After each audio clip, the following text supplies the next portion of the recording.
चलिए आगे सभी स्टूडेंट्स।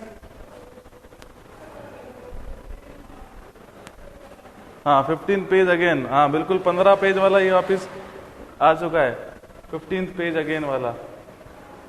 ठीक है, आगे आपको पुराना बोर्ड कह रहे हैं सर यही सही है अपना, तो आ जाओ तो वापिस इस पे। हाँ लास्ट वाला रिपीट करें, लिख तो आपने सबने लिया ही है। आपको दिक्कत कहाँ आ रही है? आपको दिक्कत आ रही है कि सर ये जो हमने पढ़ा था अभी last structure, this is known as the dispersed structure is, हाँ तो इस डिस्पर्स्ड स्ट्रक्चर के अंदर हम क्या कह रहे थे कि डिस्पर्स्ड स्ट्रक्चर की स्ट्रेंथ लो होती है, वॉइड रेशियो भी इसमें कम होता है। क्योंकि जो स्ट्रेंथ लो क्यों होती है और वॉइड रेशियो कम क्यों होता है, उसका एक ही रीजन है। ठीक है, उसका एक ही रीजन है। और रीजन क्या है? वो रीजन है कि वही जो फ्लोकुलेटेड स्ट्रक्चर है वो किस में कन्वर्ट हो जाता है? डिस्पर्स्ड स्ट्रक्चर में। तो एक बार डायग्राम देखो, डायग्राम देखने का तो अपने आप समझ में आ जाएगा उसका रीजन।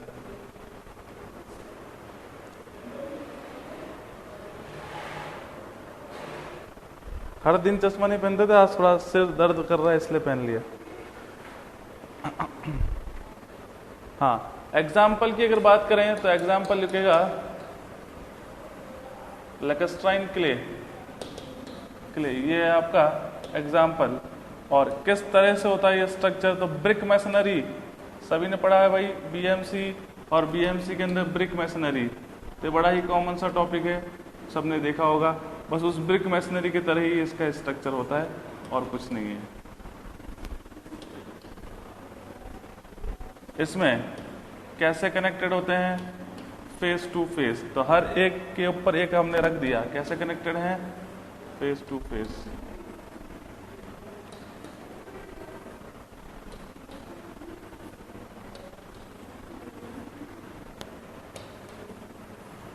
तो अपने आप समझ में आ रहा है कि वॉइड रेशियो क्या है सर? कम है। और रीमोल्डिंग करने पे बनता है, तो रीमोल्डिंग के बाद ऑब्वियस सी बात है किसी भी चीज को अगर रीमोल्डिंग कर दो किसी के सैंपल को, तो वो क्या हो जाएगा? तो क्या हो जाएगा? तो सर उसकी स्ट्रेंथ ऑब्वियस सी बात डिक्रीज होगी, क्योंकि हम पढ़े थे ना q of undisturbed divided by q of remoulded. तो अनकम्प्रेसिव कंप्रेसिव स्ट्रेंथ जो होती है रीमोल्डिंग पे always less than the uncompressive compressive strength of undisturbed soil. ठीक है, हाँ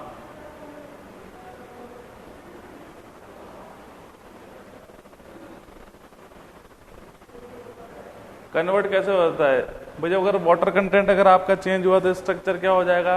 एक से दूसरे फॉर्म में कन्वर्ट हो जाएगा। भाई अगर पानी डालोगे किसी सॉइल मास के अंदर, या उसका सैंपल लिया आपने, लोड लगाया, उसका वापस आपने रिमोल्ड किया तो चेंज हो गया, या वाटर कंटेंट ज्यादा हुआ तो स्ट्रक्चर क्या हो? ग्रेन साइज सर वो डिस्टर्ब हो गए।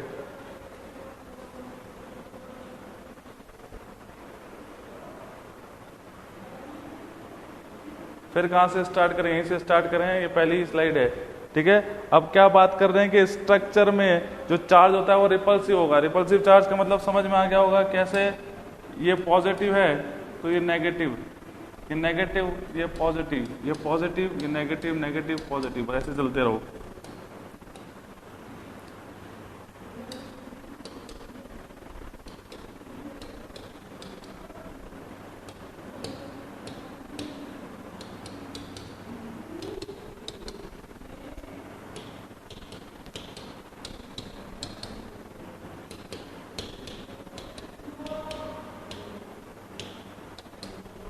तो यहाँ पे भी क्या दिख रहा है कि सर हर एक एंड पे कैसा चार्ज है?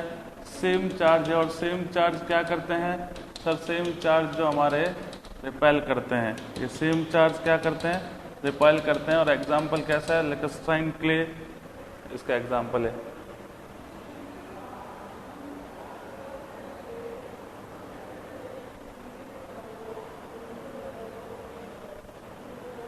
क्वालिटी कम कर दी। अरे वहां पे कभी दिक्कत आपको आवाज में, यहाँ पे आओ तो क्वालिटी में है। कितनी दिक्कतें हैं भाई?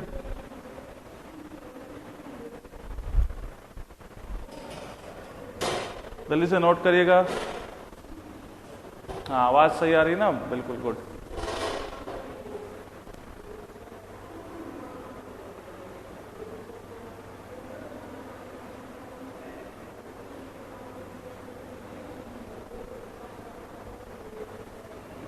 अट्रैक्ट का हुआ रिपल्सिव है भाई, रिपल्सिव है।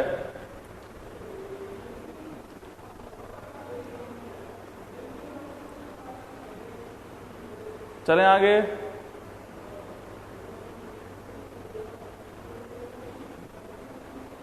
हाँ, पोरोसिटी क्या होगा, लेस होगा, बिल्कुल। जब वॉल्यूम ऑफ वॉइड ही कम होंगे तो पोरोसिटी ऑब्वियसली बात लेस ही होगा। रुकिए, नो, चलो यहाँ सेम चार्ज रिपल्सिव, हाँ बिल्कुल विक्की, जहाँ पे सेम चार्ज होंगे वो रिपल्सिव होंगे। फोर्स ऑफ अट्रैक्शन, हाँ ऑब्वियसली बात है, फोर्स ऑफ अट्रैक्शन भी तो कम है, अपोजिट है, तो रिपेल करेंगे एक दूसरे से, तो उसमें वो बॉन्डिंग नहीं हो पाएगी जो कि अट्रैक्टिव में थी।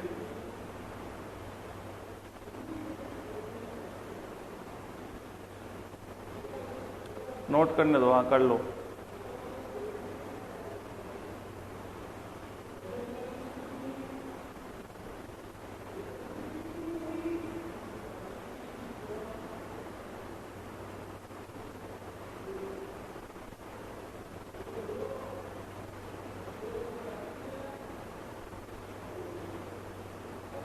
हाँ बिल्कुल है यहाँ पे।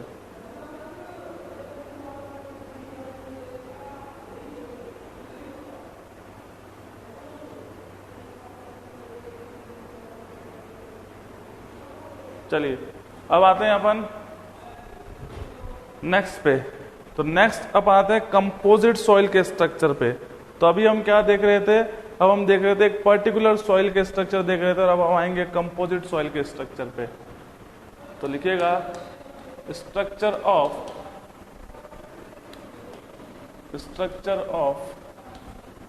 Composite soil. कंपोजिट सॉइल के स्ट्रक्चर की हम बात करने वाले हैं। कंपोजिट सॉइल, कंपोजिट का मतलब क्या होता है, अरे भाई कंपोजिट का मतलब क्या होता है, दो को ऐड कर देना, मतलब कंपोजिशन होगा जिसमें दो या दो से ज्यादा सॉइल होगी, कंपोजिट सॉइल कहेंगे। फ्लोक्युलेंट में स्ट्रेंथ ज्यादा क्यों होती है, ऐसा अमित का कहना है। तो भाई फ्लोक्युलेंट में स्ट्रेंथ इसलिए ज्यादा होती है कि फ्लोक्युलेंट में पहली बात तो चार्जेस कैसे होते हैं, अट्रैक्टिव होंगे, अट्रैक्टिव होगा तो बॉन्ड बना रहता है। दूसरा कि वॉइड रेशो उसमें, हाँ बस इतना ही ध्यान मारो, ठीक है, इतना ही रखो, वॉइड रेशो को बीच में मत लाओ। चलें, स्ट्रक्चर ऑफ कंपोजिट सॉइल के अंदर course grain skeleton and cohesive matrix.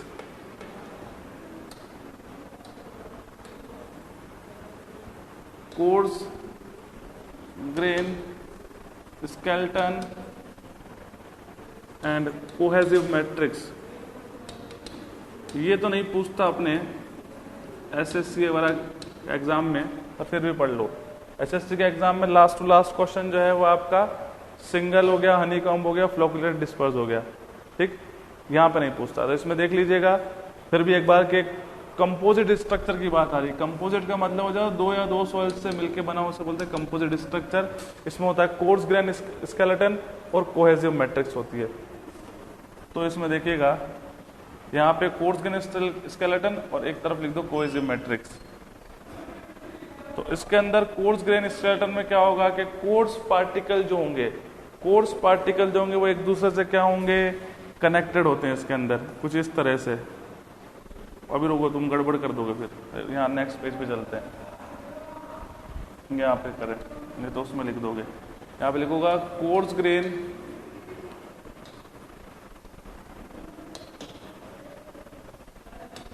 Skeleton cohesive matrix. Coarse grain skeleton, फिर डायग्राम देखो। कोर्स ग्रेन स्केलेटन में coarse particle are in contact with each other. इसमें कोर्स पार्टिकल एक दूसरे से कांटेक्ट में होते हैं और फाइन पार्टिकल इनके बीच में होते हैं।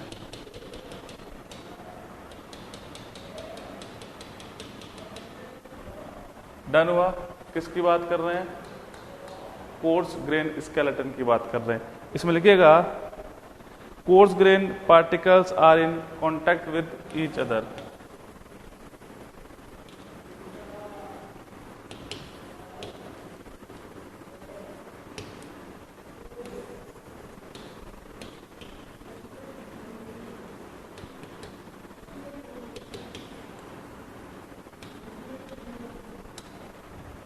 coarse grain particles are in contact with each other, fine particles are present in between the void.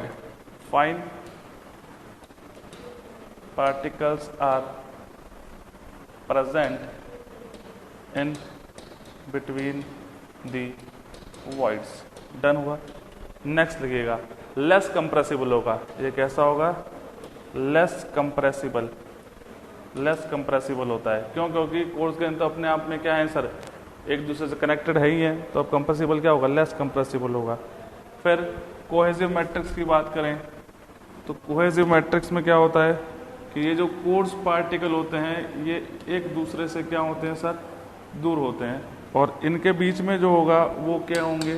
Fine particle. अब इसमें क्या हुआ? Fine particles are in contact with each other. इसमें क्या होते हैं कि फाइन पार्टिकल एक दूसरे से कॉन्टैक्ट में होते हैं, और जो कोर्स पार्टिकल होते हैं वो एक दूसरे से कॉन्टैक्ट में नहीं होते। इसको बोलते हैं कोहेसिव मैट्रिक्स।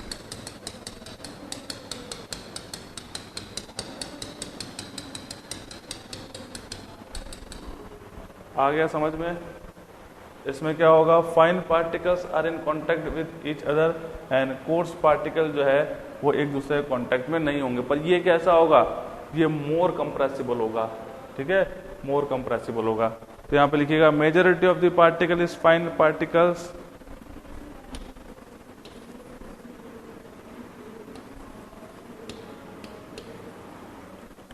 majority of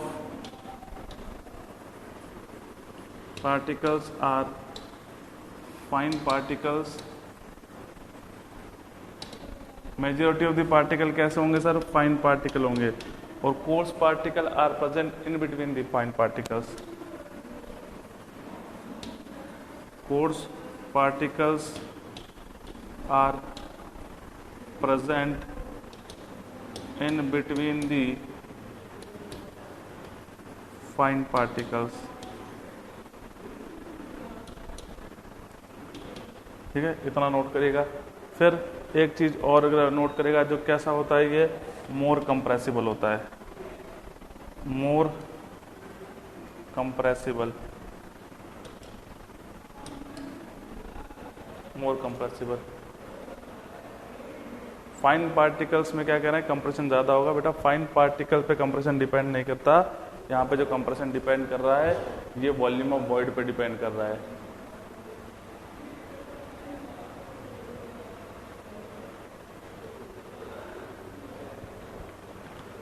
सीधी सी बात है, एक डब्बे के अंदर क्या करो? कोर्स पार्टिकल भर दो। फिर कोर्स पार्टिकल में भी वॉइड होते ही हैं, तो उसमें आप फिलर के रूप में आप क्या डाल दो? फाइन पार्टिकल डाल दो, और उसको दबा के देखो क्या वो कंप्रेस हो जाएगा? क्या नहीं होगा। फिर क्या करो? फिर आप करो कि एक बीकर लो, उसमें कुछ फाइन पार्टिकल डालो, फिर एक कोर्स पार्टिकल डालो, फिर फाइन पार्टिकल डालो, फिर एक कोर्स पार्टिकल डालो, फिर उस पर लोड लगाओ, तो क्या वो कंप्रेस हो पाएगा? हाँ sir, as compare to coarse particle. तो कंप्रेस ऐसा नहीं कि वो आधा हो गया, कुछ रीअरेंजमेंट होगा, पर वो किससे ज्यादा होगा? वो कोर्स ग्रेन स्केलेटन से ज्यादा होगा।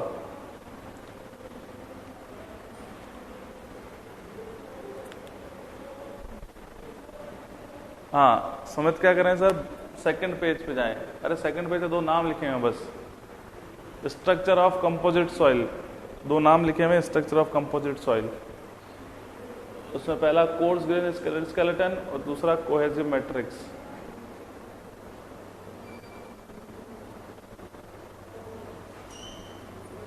कोर्स ग्रेन स्केलेटन, दूसरा कोहेसिव मैट्रिक्स। ये लो, डायग्राम बना लीजिएगा इसके अंदर, और डायग्राम के साथ ये सारी जो पॉइंट है ये भी लिख लीजिएगा।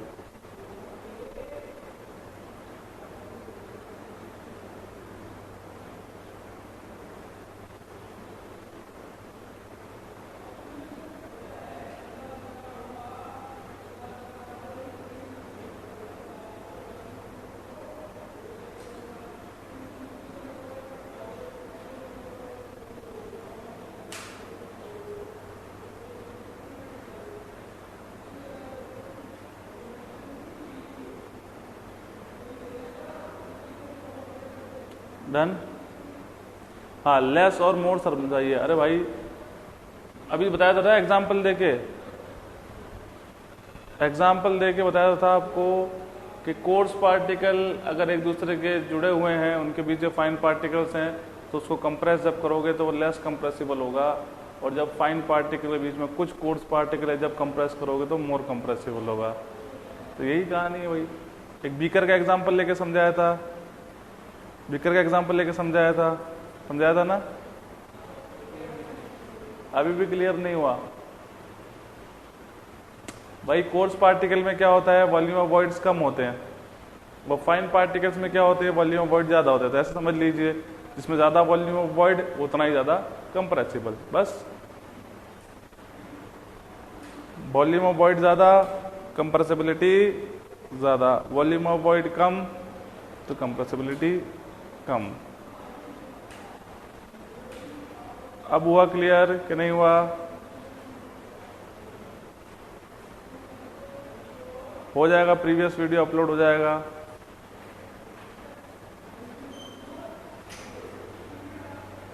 क्लियर? गुड। अब आइएगा, अब इम्पोर्टेंट टॉपिक इसके बाद चालू होने वाला है, वो है आपका क्ले स्ट्रक्चर। क्ले स्ट्रक्चर से भी क्वेश्चन पूछे जाते हैं, और एक क्वेश्चन इस क्ले स्ट्रक्चर या क्ले मिनरोलॉजी से भी डन है, आना ही आना। तो एक तो आपका जो आता है क्वेश्चन वो आपके ये अभी अपने पढ़े डिस्पर्स फ्लोकुलेटर, ये सारे स्ट्रक्चर, और एक आता है आपका क्ले स्ट्रक्चर। तो क्ले स्ट्रक्चर अलग बात है, क्ले स्ट्रक्चर जो है वो बिल्कुल अलग बात है, किसके कॉरेस्पॉन्डिंग। हाँ, तो वहां देखिएगा क्ले मिनरोलॉजी, हेडिंग डालिएगा क्ले मिनरोलॉजी।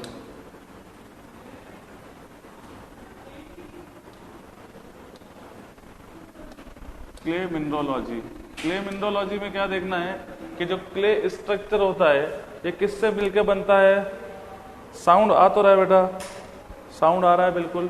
क्ले स्ट्रक्चर किससे मिलकर बनता है सर? क्ले स्ट्रक्चर बनता है आपका शीट से मिलकर बनता है। शीट कौन सी?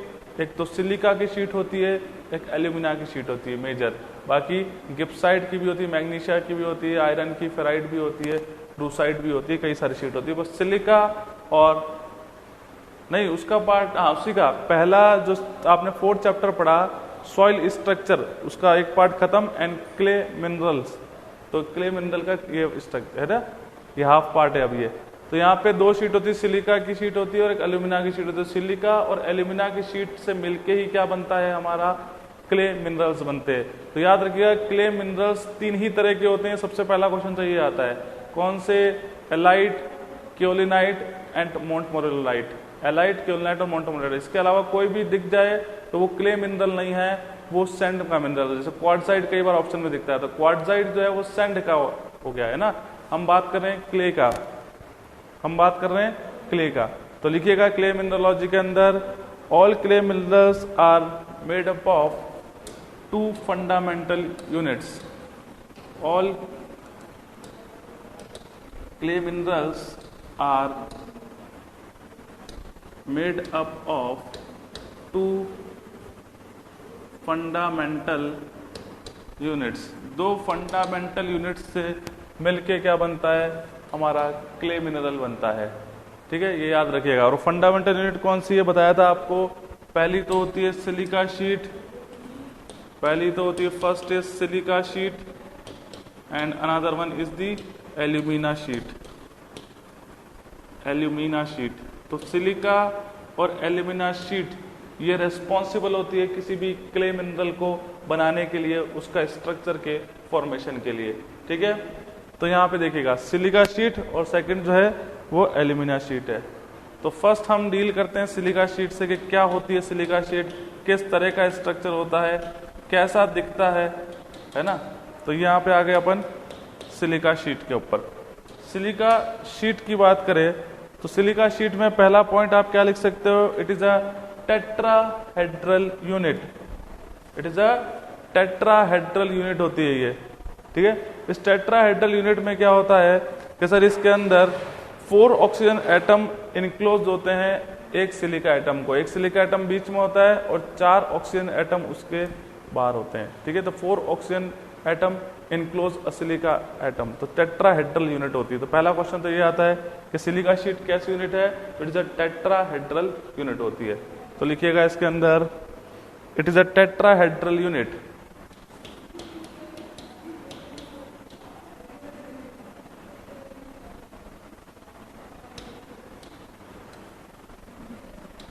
It is a tetrahedral unit. Second, in which 4 oxygen atom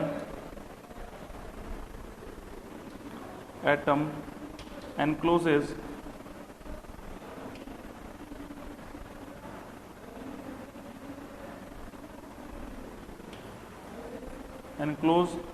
one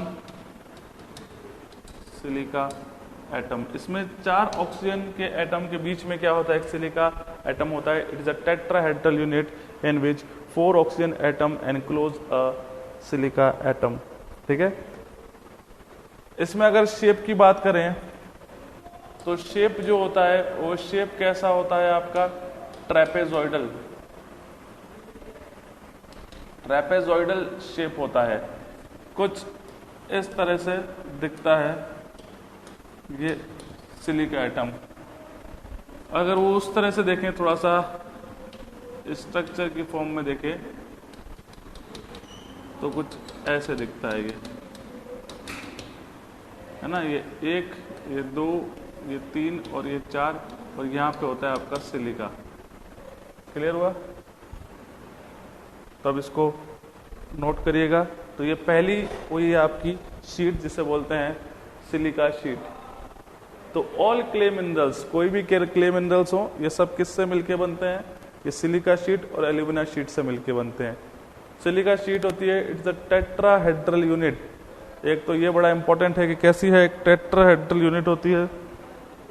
दूसरा अगर बात करें, इन विच 4 oxygen atom encloses 1 silica atom. इसमें 4 ऑक्सीजन एटम के बीच में क्या होता है, एक सिलिका एटम होता है। इसका शेप कैसा होता है, ट्रेपेजॉइडल शेप होता है।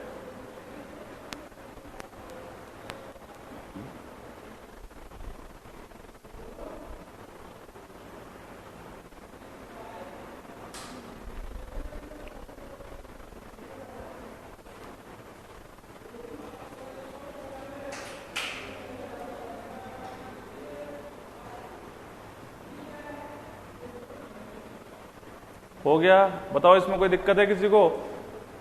इस पेज में किसी को दिक्कत है? हाँ, धीरे क्या? अरे इतना धीरे चल रहे हैं, इससे धीरे क्या चलेंगे भाई? इससे धीरे चलेंगे तो फिर क्या होगा? पीछे पलट के देखो, 1.5 घंटे हो चुके हैं, पेज कितने हुए हैं? 4 से 5 पेज हुए। अब इतना भी नहीं कराए तो फिर कैसे होगा? हाँ, 4 लिखा है, ये FOUR, बस।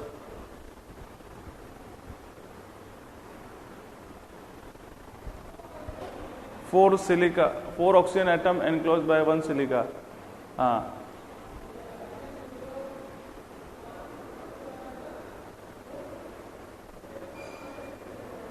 चलिए आ जाओ। –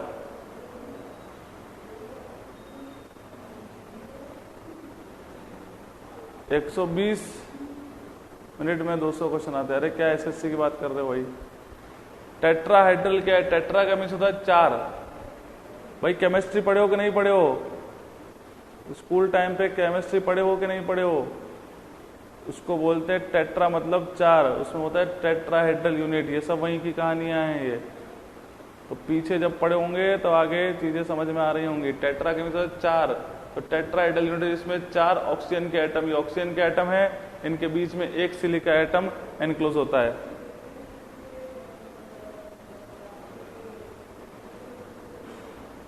चलिए आ जाओ, है ना, 12th में आइएगा। तो ये तो हो गया सिलिका की बात। सेकंड अपन आते हैं एल्यूमिना शीट पे।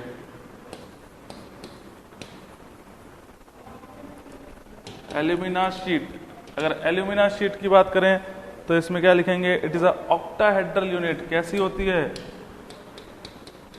It is an octahedral unit. Octa का मीन्स क्या होता है भाई? ऑक्टा, डेका, पेंटा पढ़ा है? नहीं पढ़ा? It is a octahedral unit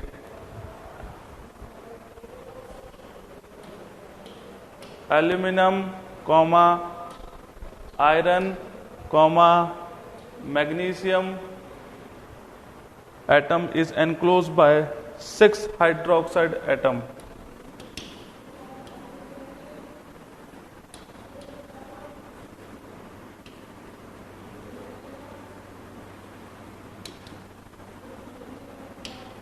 Is enclosed by 6 hydroxyl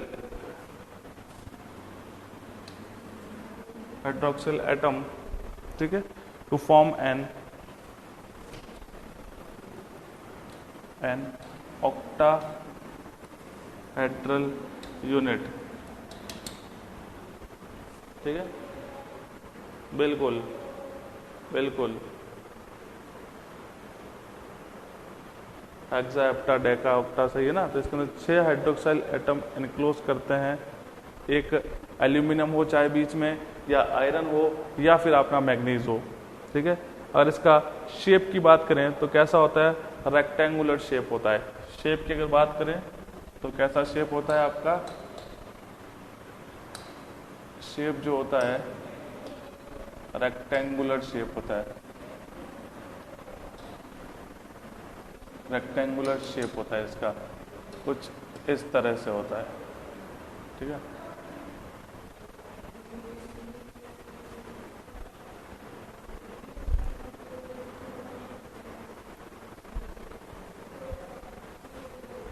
hydroxyl लिखा है बेटा, हाइड्रोक्साइल एटम,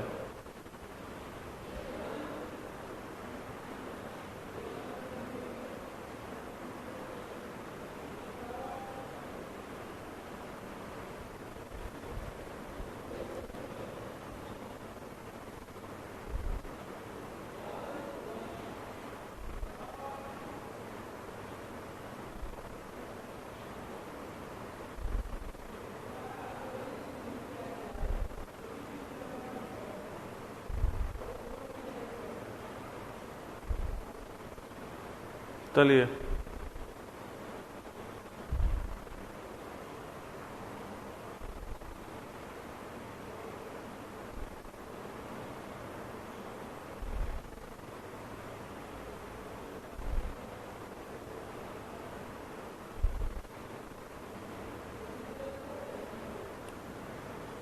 फोर सेकेंड, चलो ठीक है।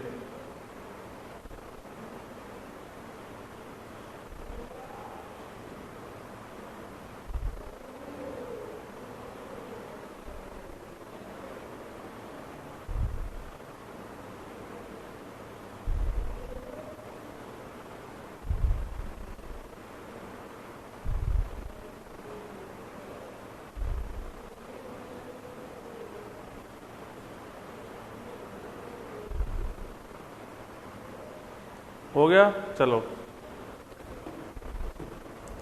अब अभी आपने बताया कि सर इसके अंदर क्या होगा, एल्यूमिना की शीट होती है, वहां पे लिखा है सर एल्यूमिना भी हो सकता है बीच में एनक्लोज्ड, आयरन भी हो सकता है और मैग्नीज भी हो सकता है। तो ये भी कई बार नाम पूछ लेते हैं। अगर उस ऑक्टाहेड्रल यूनिट के अंदर जो बीच में एनक्लोज एटम है, अगर वो एल्यूमिनियम का है या एल्यूमिना का है, तो बोलते हैं गिब्साइट शीट, गिब्साइट शीट कहते हैं उसे, या एल्यूमिना शीट भी कह सकते हैं। आयरन होगा तो फेराइट शीट कहते हैं, फेराइट शीट कहते हैं। और अगर क्या होगा, मैग्नीशियम होगा तो उसे ब्रूसाइट शीट कहते हैं, ब्रूसाइट शीट कहते हैं। तो ये भी याद रखिएगा। तो उसमें कोई भी एक एटम एनक्लोज कर सकते हैं, बीच में रख सकते हैं, तो इसे क्या कहेंगे। अगर आयरन होगा, एनक्लोज मीन्स बीच में रखना, है ना, एनक्लोज मीन्स बीच में रखना।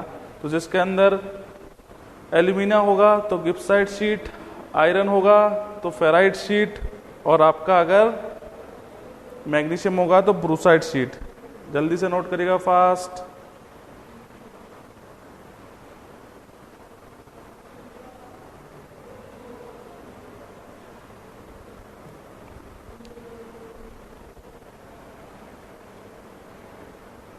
थोड़ा फास्ट चलें। चलिए फिर अपन आते हैं नेक्स्ट। तो हेडिंग डालिएगा मोस्ट ऑफ दी, या सीधे लिख दो क्ले मिनरल्स। क्ले मिनरल्स की बात करते हैं, पहला, दूसरा और तीसरा 3 क्ले मिनरल बताए थे, कौन कौन से? केओलिनाइट,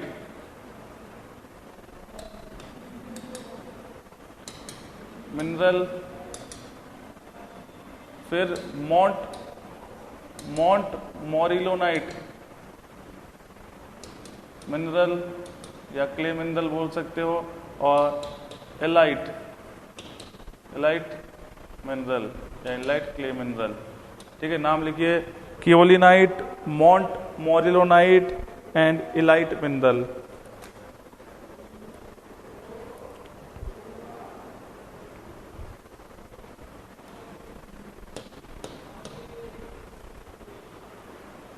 अब बैक आओगे, जब कह रहे जल्दी चलो तो पहले वाला ही नोट नहीं किया आपने, तो फिर कैसे यार कह रहे हो? जल्दी करो भाई। स्पेलिंग बोल दीजिए, KAOLINITE, KAOLINITE। Fe क्या है? अगर Fe का एटम एनक्लोज है तो उसको फेराइट शीट कहते हैं, आयरन बोलते हैं Fe को। ठीक है, हाँ बिल्कुल रेक्टेंगल शेप ही रहता है। फिर अब बनाते हैं montmorillonite, MONTMORILLONITE, montmorillonite mineral. And the last one is illite, ILLITE, illite mineral. चलिए अब आते हैं सबसे पहले केओलिनाइट मिनरल।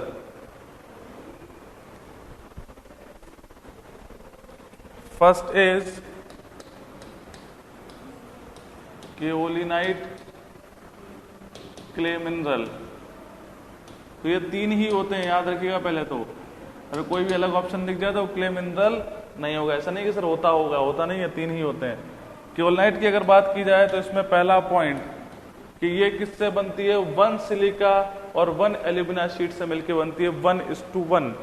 ठीक है, 1:1 से मिलके बनती है, 1 सिलिका और 1 एल्यूमिना शीट में। इनके बीच को उसको बोलते हैं यूनिट। एक यूनिट और दूसरी यूनिट जब जुड़ती है वो किससे जुड़ के बनती है? उनके बीच बॉन्ड कैसा होता है? तो H2 बॉन्ड होता है, हाइड्रोजन का बॉन्ड होता है। क्लियर हुआ? Very good. तो लिखिएगा, it is made up of 1 silica and 1 alumina sheet. It is made up of 1 silica and 1 alumina sheet.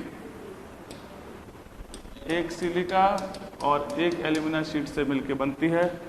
दूसरा लिखिएगा, different units are joint together by, different units are joint together by H2 bond, hydrogen bond से जुड़ता है। तो देखिएगा अब इसका diagram कैसा दिखेगा। डायग्राम की बात करें तो अभी आपने बताया सर एक एल्यूमिना और एक आयरन की शीट से, एल्यूमिना रेक्टेंगल हो गया और एक सिलिका ट्रेपेजोइडल हो गया, इसको बोलते हैं एक यूनिट। फिर अगेन दूसरी यूनिट आएगी, ये अगेन एल्यूमिना एंड ये अगेन सिलिका। तो ये 2 यूनिट जो जुड़ती है, यहाँ पे जो बॉन्ड होता है वो बॉन्ड क्या होता है? H2 बॉन्ड होता है, हाइड्रोजन बॉन्ड होता है, इसको बोलते हैं एक यूनिट। तो एक सिलिका और एक एल्यूमिना शीट, ये एक एल्यूमिना और एक सिलिका, फिर एक एल्यूमिना एक सिलिका शीट से मिलकर बनता है एग्जाम्पल जो बोलते हैं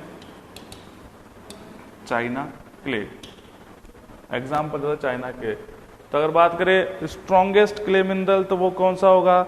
वो केओलिनाइट क्ले मिनरल ही होगा, ये भी याद रखिएगा। स्ट्रॉन्गेस्ट क्ले मिनरल जो होगा वो केओलिनाइट होगा, क्योंकि इसके अंदर जो आपकी बात करते हैं कि स्वेल एक्टिविटी जो होती है वो कम होती है।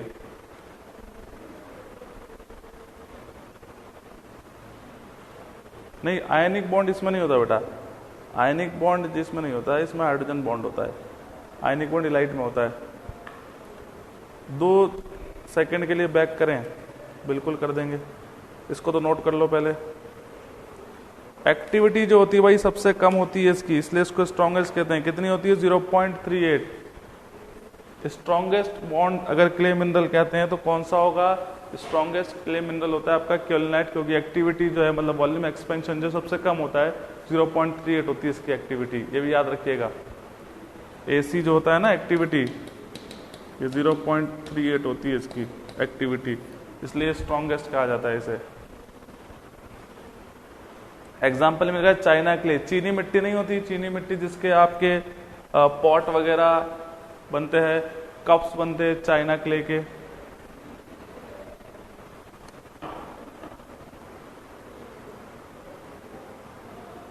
AC क्या है? अरे AC पढ़ तो दिया बेटा, एक्टिविटी दूसरे चैप्टर में पढ़ा था ना। AC क्या है? एक्टिविटी है ये।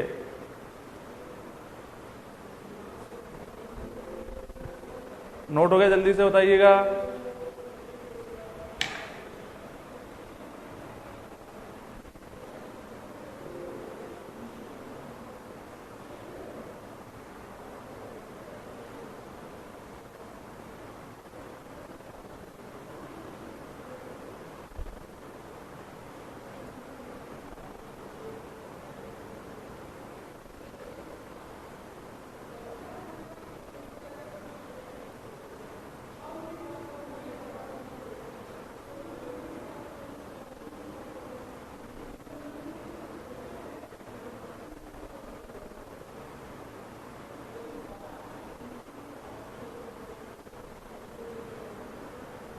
बैक, अरे भाई बैक,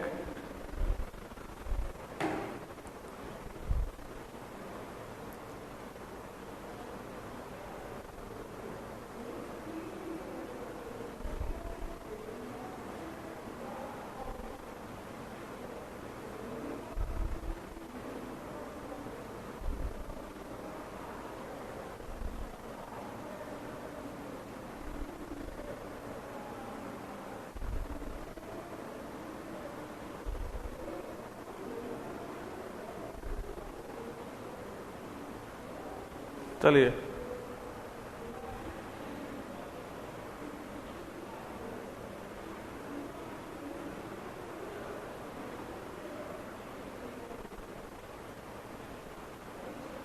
हाँ, सॉइल मिनरल शीट की हेल्प से बनते हैं सर। एक्चुअली बढ़ेगा तो थिक्सोट्रॉपी नहीं, एक्टिविटी बढ़ जाती है बेटा, इसकी एक्टिविटी बढ़ जाती है आपकी। और एक्टिविटी बढ़ने से हम क्या कहते हैं कि अगर किसी भी सॉइल की एक्टिविटी बढ़ गई, इट मीन्स क्या है, वो सॉइल उतना ही वॉल्यूम को चेंज करेगी, उतना ही वो वॉल्यूम को क्या करेगी, चेंज करेगी। इस बात का ध्यान रखिएगा।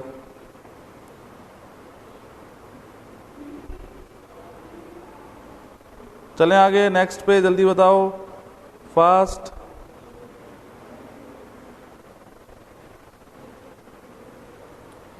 हाँ, रोल क्या है? रोल जो है, ये रोल होता है the formation of different types of clay. अलग अलग टाइप की क्ले को बनाने के लिए इनका रोल है। केओलाइट के बाद आता है मोंट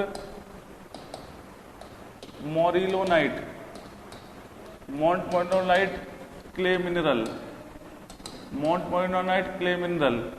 मोंट मोरिलोनाइट क्ले मिनरल जो होता है, ये तो हम पढ़ चुके हैं कि सर इसकी क्या होती है। हाँ बताइए, क्या हो गया, क्या हो गया? 6th page.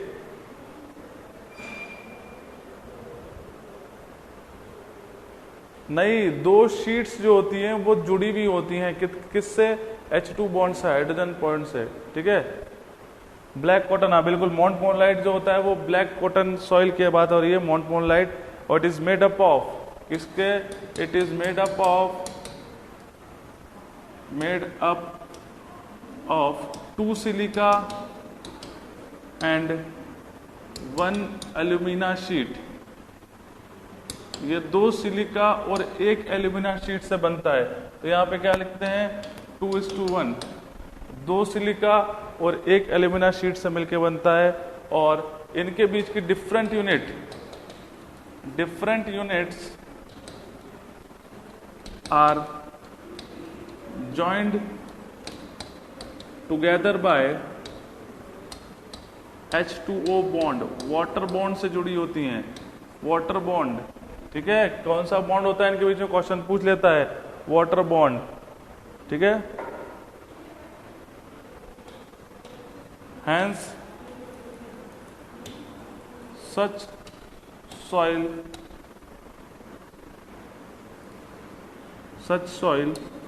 shows excessive swelling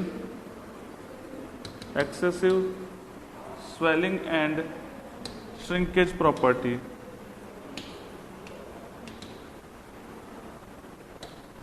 इसके कारण ये क्या होती है, स्वेलिंग और श्रिंकेज प्रॉपर्टी को शो करता है।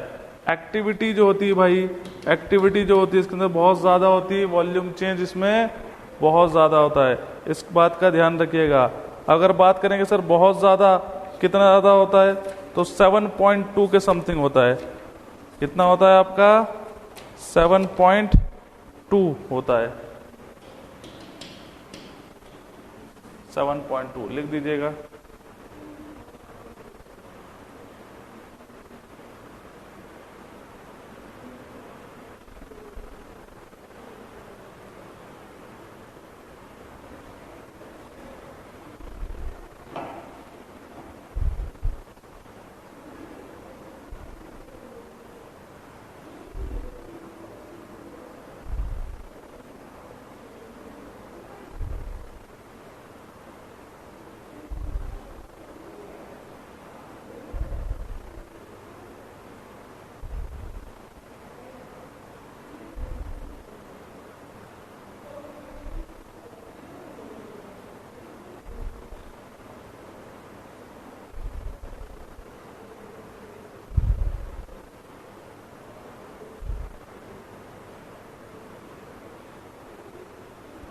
शो के बाद क्या है, शोज एक्सेसिव, अत्यधिक swelling, excessive swelling and shrinkage property.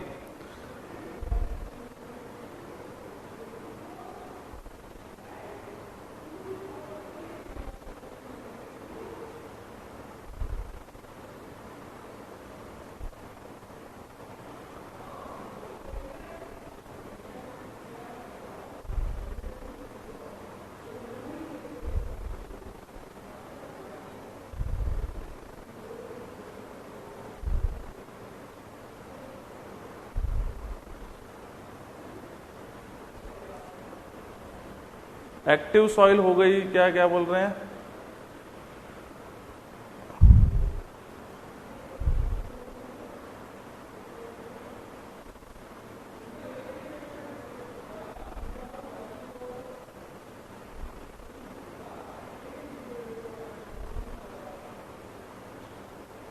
अरे बता देंगे, रुको आराम से।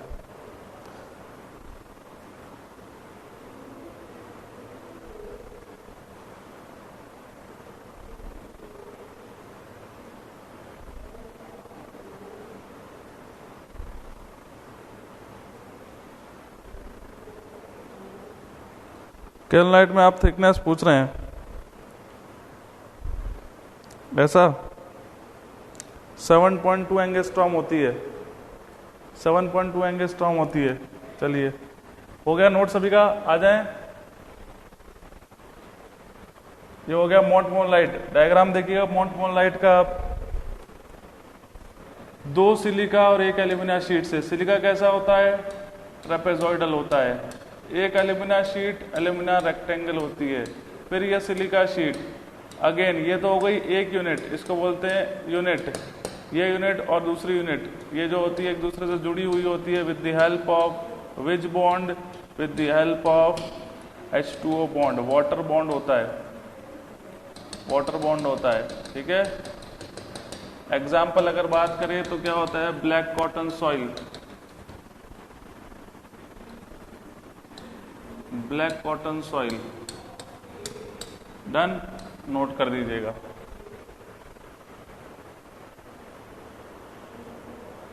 हाँ भाई, जो सॉइल जितनी एक्टिव है, जो सॉइल जितनी एक्टिव है उतना ही उसमें वॉल्यूम चेंज हो रहा है, उतनी उसकी स्ट्रेंथ कम होगी। इसलिए ब्लैक कॉटन सॉइल की स्ट्रेंथ हम क्या मान के चलते हैं, सबसे कम मान के चलते हैं।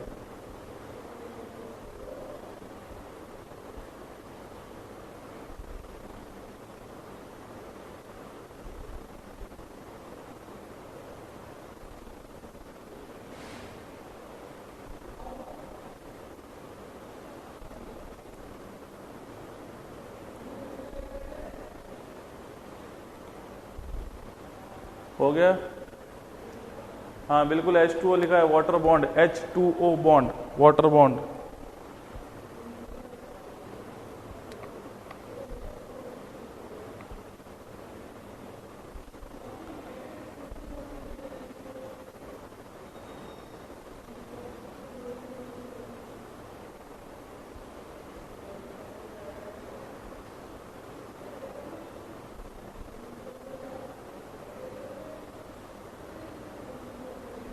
हो गया।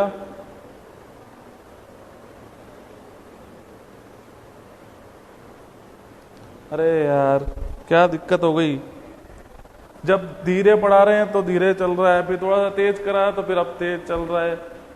थर्ड पॉइंट ये बोल रहा है, hence such soil shows excessive swelling and shrinkage property. और स्वेलिंग और श्रिंकेज का रीजन क्या होगा, एक्टिविटी होता है, क्योंकि एक्टिविटी क्या होती है इसकी ज्यादा होती है, 7.2 होती है मोंटमोरलाइट की।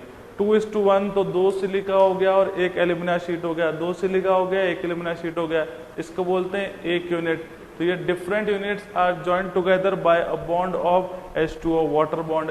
एग्जांपल होता है ब्लैक कॉटन सॉइल। अब बताओ, अब बताओ, कोई दिक्कत है?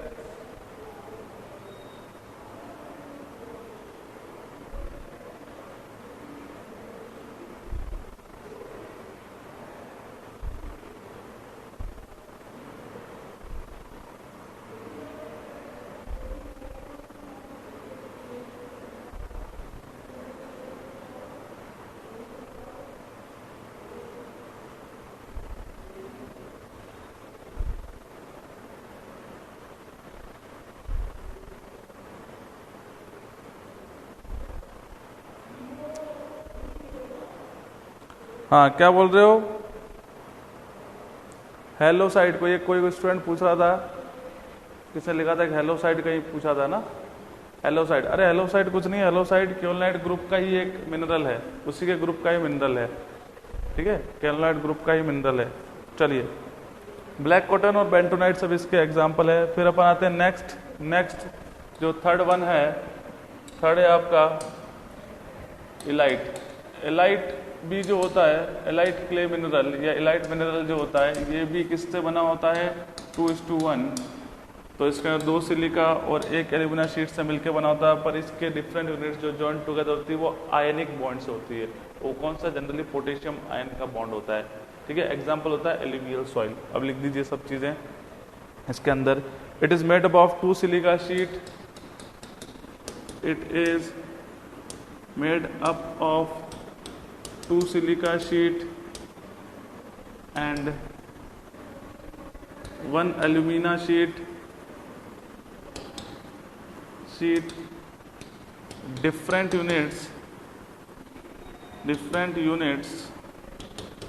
are joined together by ionic bond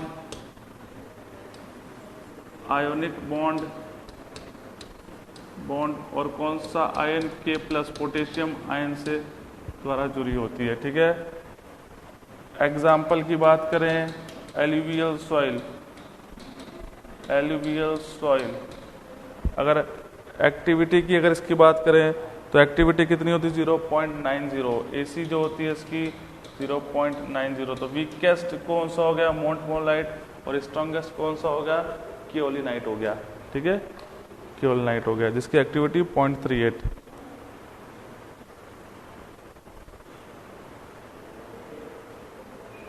हाँ बिल्कुल, न्यू रूम के शिफ्ट होने के बाद ये 10 पेज हुआ है। हाँ क्या बोल रहे हैं, उससे हम लोग किस पर्पस से करते हैं, क्या चीज बेटा?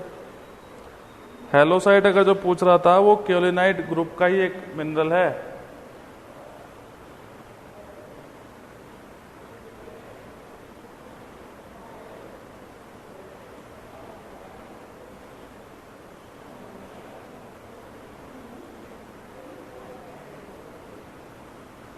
अच्छा आप पूछ रहे थे ना,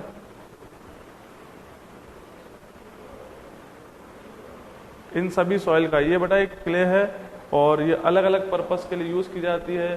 ब्लैक कॉटन सॉइल का पर्पस अलग होता है, क्योलनाइट का अलग होता है। इंडस्ट्रियल मिनरल्स भी बोल सकते हैं जिनको आजकल ये यूज़ किए जाते हैं।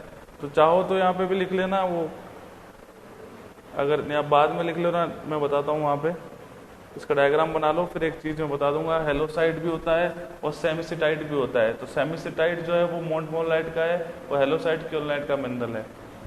तो 2:1 तो वही आपकी ये 2 सिलिका शीट और 1 एल्यूमिना शीट से मिलके बनता है और बीच में K+ आयन पोटेशियम आयन का बॉन्ड होता है। ठीक है,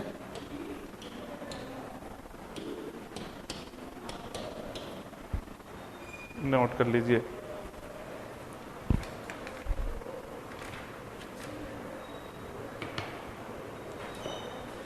स्ट्रॉन्ग क्या बोले, स्ट्रॉन्गेस्ट होता है क्योलिनाइट होता है। स्ट्रॉन्गेस्ट जो होता है वो क्योलिनाइट होता है क्योंकि एक्टिविटी उसकी सबसे लीस्ट होती है। और वीकेस्ट अगर बात करें तो वो क्या होता है, वीकेस्ट अगर बात करें तो सर वो होता है हमारा मोंटमोलाइट क्योंकि एक्टिविटी ज़्यादा होती है 7.2। हाँ, थिकनेस अलग अलग होती है और पूछा नहीं जाता थिकनेस का। ठीक है,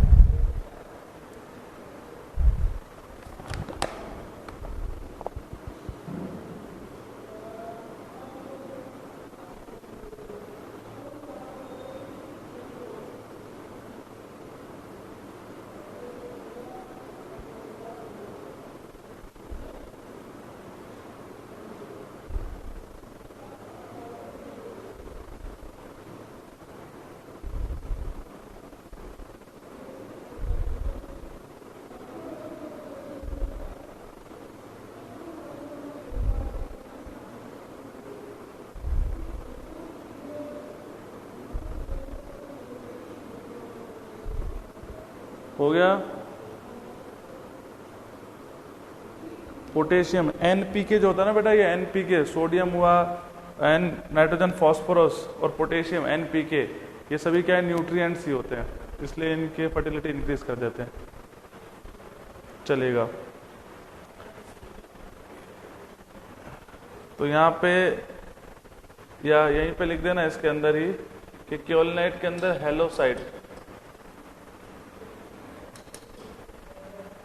हेलोसाइट करके एक होता है क्ले मिनरल, वो क्योलिनाइट का ही क्ले मिनरल है। ठीक है, हाँ बिल्कुल बेटा, अभी 10 ही पेज हुए हैं इस न्यू रूम में शिफ्ट होने के बाद में।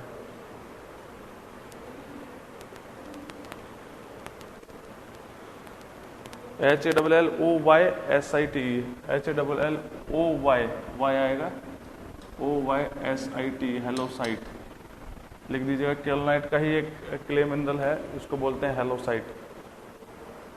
ठीक है, फिर अगर यहाँ पे चलें तो मोंटमोलाइट का है सेमिसिटाइट, सेमी लिखिएगा, स्पेलिंग लिखिएगा SEMECITE,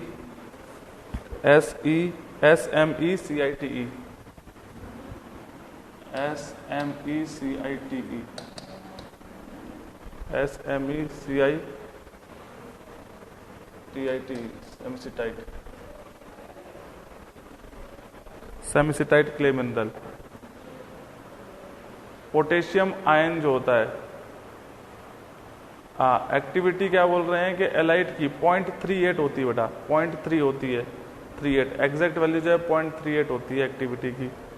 लिखा तो रखा है आपको, इसकी 7.2 होती है, उसकी 90 होती है और इसकी 0.38 होती है, लिख रखा है यहाँ पे एक्टिविटी।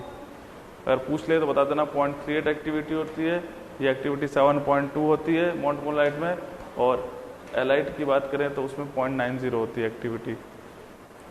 और ये लास्ट फिगर हो गया आपका potassium ion, example alluvial soil.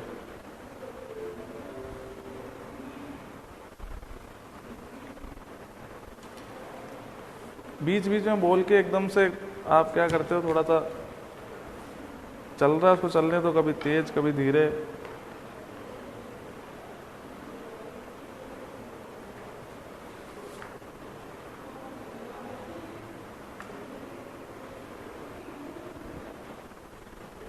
अरे क्योलिनाइट में AC कितना है बता तो दिया भाई, 0.38, 7.2 इन मोंटमोलाइट एंड 0.90 इन एलाइट। और बताओ कोई दिक्कत? पोटेशियम आयन बोलेंगे बेटा, K+ को पोटेशियम आयन कहते हैं। चलो अब आते हैं अपन नेक्स्ट चैप्टर पे, जिसको बोलते हैं permeability, permeability of soil. Ready हो सभी?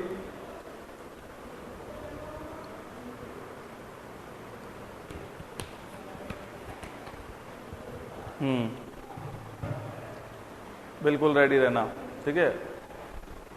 और ध्यान से सुनिएगा, अब डिस्टरबेंस मत करना। डिस्टरबेंस करते हो तो फिर क्या होता है कि समझ में नहीं आता कि क्या पढ़ाना है, क्या चीज रह रही है, क्या चीज छूट रही है। इसलिए कह रहे हैं कि बड़े शांति से पढ़ना। आपके एक तो अननेसेसरी कमेंट करके डिस्टर्ब कर देते हो, बताना क्या होता है, क्या बताए जाते हैं, कुछ चीजें रह जाती है, इसलिए कह रहा हूँ शांति से पढ़ाई करो आप। थोड़ा जल्दी, थोड़ा धीरे, फास्ट, बस यही चलता रहता है। स्क्रीनशॉट देंगे जो हमेशा की तरह 15 के बाद, तो इसलिए फालतू घबराओ मत उस चीज के लिए। आ जाओ, चैप्टर नंबर 5 है और बिल्कुल शांति से सुनिएगा बस। अब नहीं तो आप ही का नुकसान होगा इसमें। Permeability of soil. डिस्टरबेंस करने से होता क्या है कि माइंड डाइवर्ट हो जाता है, फिर चीजें बतानी क्या होती है और कुछ चीज बता पाते हैं, कुछ नहीं बता पाते हैं। तो इसलिए बिल्कुल शांति से रहिएगा। कमेंट हमेशा से कह रहा हूँ, जेन्युइन कमेंट करिए। बार बार उस कमेंट को देखना पड़ता है और कभी कोई कुछ कह रहा है, कभी क्या कह रहा है, तो ऐसे नहीं। डिस्टरबेंस बिल्कुल नहीं हो, आराम से शांति से पढ़ो। जो हाँ वास्तव में जो चीजें समझ नहीं आ रही है वो आप पूछो, है ना। अननेसेसरी कुछ भी नहीं, ये स्पीड धीरे तेज ये ऐसे कोई मतलब नहीं होना चाहिए, ठीक है। परमिएबिलिटी की बात करते हैं। Permeability is the property of soil through which water is passes. कितनी आसानी से किसी भी सॉइल में से वाटर को पास कर रहा है, ये परमिएबिलिटी कहते हैं। तो किसी सॉइल की परमिएबिलिटी ज्यादा होती है तो किसी की कम होती है। आ गई बात क्लियर? किसी की परमिएबिलिटी ज्यादा होगी तो किसी की कम होगी। ये डिपेंड किस पे करेगा? ये डिपेंड कई सारे फैक्टर पे करता है। और अभी तक अगर हम बात करें तो हमको एक मेजर फैक्टर पता है, वो क्या है आपका? Void ratio. भाई अभी तक जितनी सॉइल पड़ी उसके अकॉर्डिंग हम बोल सकते सर वॉइड रेशो। जिसका वॉइड रेशो जितना, मतलब जिसका साइज ऑफ द वॉइड जितना बड़ा उतना ही वो परमिएबल होगा, जिसका साइज ऑफ द वॉइड जितना छोटा उतना ही वो लेस परमिएबल होगा। आ गई बात क्लियर? तो परमिएबिलिटी एक फिनोमिना है। किसी एक सॉइल की बात करें तो हम तो सॉइल ही बोलेंगे, बाकी परमिएबिलिटी हर चीज के अंदर होती है, सॉइल भी नहीं, हर चीज में परमिएबिलिटी होती है, पर हम सॉइल पढ़ रहे हैं इसलिए सॉइल बोलेंगे। तो परमिएबिलिटी एक फिनोमिना है जिसके कारण वाटर उस सॉइल मास में से क्या करता है? फ्लो करता है, सॉइल मास में से फ्लो करता है। This tendency of flowing water through the soil mass is termed as permeability. Clear है? परमिएबिलिटी। अब आएंगे फिर अपन कोर्स पे और फाइन पे, फिर उस पे कंपेयर करेंगे। तो परमिएबिलिटी का मतलब समझ में आएगा सभी को? अगर कोई बोलता है सर परकोलेशन, तो परकोलेशन क्या होती है? रेट होती है, वो मैं बाद में लिखवा दूंगा। परकोलेशन होती है रेट, किस रेट से पानी फ्लो कर रहा है उसको बोलेंगे परकोलेशन। और परमिएबिलिटी ये फिनोमेना है जिसके अंदर सॉइल मास से पानी बहने की प्रक्रिया, ये जो प्रोसेस है, इसी को बोलते हैं अपन परमिएबिलिटी। हो गई डन? तो डेफिनेशन लिखिएगा। और भी मैंने कुछ चीजें बताई थी आपको परमिएबिलिटी में, कि परमिएबिलिटी जो हम पढ़ते हैं तो वो किस लॉस के थ्रू होती है? परमिएबिलिटी डार्सी लॉ के ऊपर डिपेंड करती है। तो ये बड़ा ही सिंपल सा क्वेश्चन पूछा गया था प्रीवियस ईयर एग्जाम में, कि permeability depends upon the Darcy law. Darcy law पर डिपेंड करती है, या लॉ ऑफ परमिएबिलिटी, या परमिएबिलिटी की लॉ कौन सी होती है? डार्सी लॉ होती है, ठीक है। हाँ, सीपेज और परमिएबिलिटी, हाँ ये क्वेश्चन हो सकता है कि सीपेज एक प्रोसेस है और परमिएबिलिटी एक फिनोमिना है। सीपेज तो एक प्रोसेस है, पानी बहने को बोलते हैं सीपेज, कि सीपेज। परमिएबिलिटी उस वॉइड के थ्रू उसको होता है परमिएबिलिटी। परमिएबिलिटी एक फिनोमिना है, सीपेज पूरा प्रोसेस है। ये जो परमिएबिलिटी हो रही है, मतलब पानी सॉइल मास से बह के जा रहा है, ये होता है आपका सीपेज। और परमिएबिलिटी होती है सॉइल मास से वाटर को फ्लो करने का, एक फिनोमिना है, वो एक प्रोसेस है। दोनों में ये डिफरेंस है। जबकि है बातों से एक ही लगता है कि सर सीपेज और परमिएबिलिटी, जबकि दोनों अलग है। फर्क कितना है? एक प्रोसेस है, प्रक्रिया है ना। ये वो एक प्रक्रिया है और ये एक फ्लो की बात आ गई, ठीक है। बताओ? बिल्कुल बताऊंगा, सब इंटरकनेक्टेड वॉइड से, और जो इंटरकनेक्टेड नहीं होता सब बताएंगे। लिखिए permeability.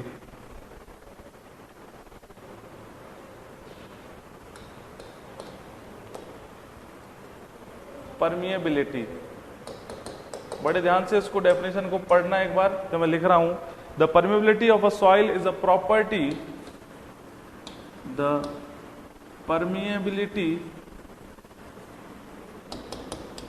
Of a soil is a property, ये एक प्रॉपर्टी है, ये इसकी परमिएबिलिटी क्या है, permeability of soil is a property which describes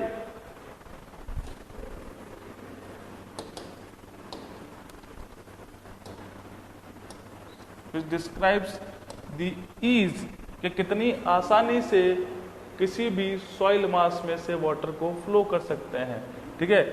which describes the ease with which, ease होता है आसानी से, the ease with which, ease with विच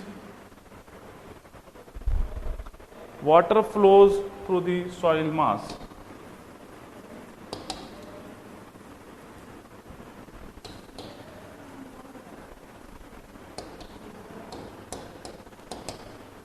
कि कितनी आसानी से वाटर किसी भी सॉइल मास में से फ्लो कर रहा है, इस प्रोसेस को हम कह देते हैं, इस प्रॉपर्टी को हम कह देते हैं परमिएबिलिटी। तो सॉइल की प्रॉपर्टी है, ये डिपेंड करती है कई सारे फैक्टर में, ठीक है, डिपेंड करती है कई सारे फैक्टर में। बता देंगे अभी और समझा देंगे, पहले इसको नोट कर लीजिए। परमिएबिलिटी एक प्रॉपर्टी है, वो बताती है कितनी आसानी से वाटर किसी भी सॉइल मास में से फ्लो करेगा।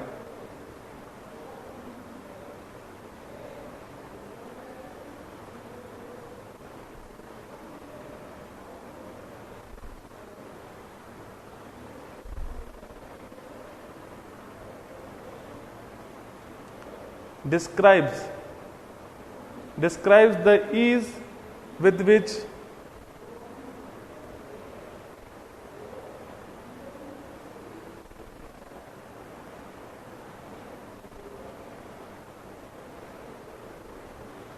क्लियर हुआ?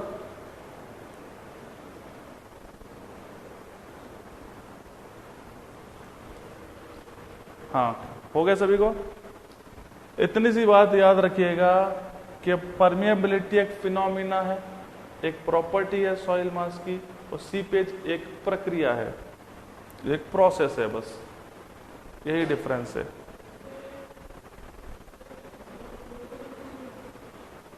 बात समझ में आ गई?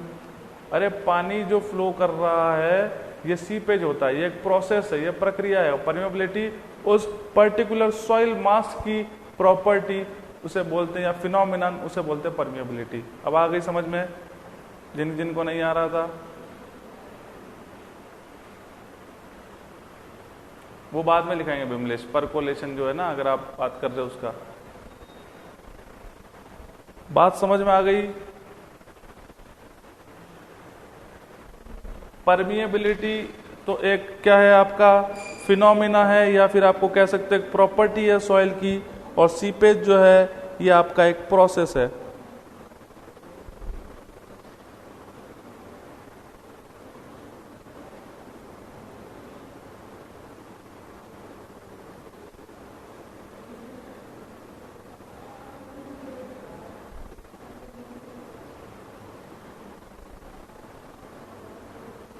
चलिए, हाँ, एक लेयर से दूसरी लेयर में पानी को जाना, ये होती है परमिएबिलिटी, ठीक है। लीकेज बताइए बेटा, लीकेज जैसा अपने सॉइल मैकेनिक्स में तो कोई वर्ड नहीं होता। लीकेज को हम यहाँ पे लीकेज नहीं, सीपेज ही कहते हैं, जो कि अपन ने डिस्कस कर चुका। डैम के अंदर सीपेज होता है, पाइपिंग होती है, वो एक ही कहानी है। सीपेज एक प्रोसेस जिसके थ्रू आपका क्या हो रहा है कि वाटर के पास कर रहा है in between the voids of the soil मास, ठीक है। तो ये परमिएबिलिटी की बातें हैं। अगर हम बात करें नेक्स्ट, दो तरह की सॉइल होती है, एक तो होती है आपकी कोर्स ग्रेन सॉइल और एक होती है fine grain soil. Coarse grain soil और फाइन ग्रेन सॉइल। तो कोर्स ग्रेन सॉइल में जो स्ट्रक्चर होता है वो कैसे होता है? कोर्स ग्रेन सॉइल में जो स्ट्रक्चर होता है वो कैसा होता है सर? कोर्स ग्रेन सॉइल में इंटरकनेक्टेड वॉइड्स होते हैं, और फाइन ग्रेन सॉइल में वॉइड्स आर नॉट इंटरकनेक्टेड। इस बात का ध्यान रखिएगा, ठीक है।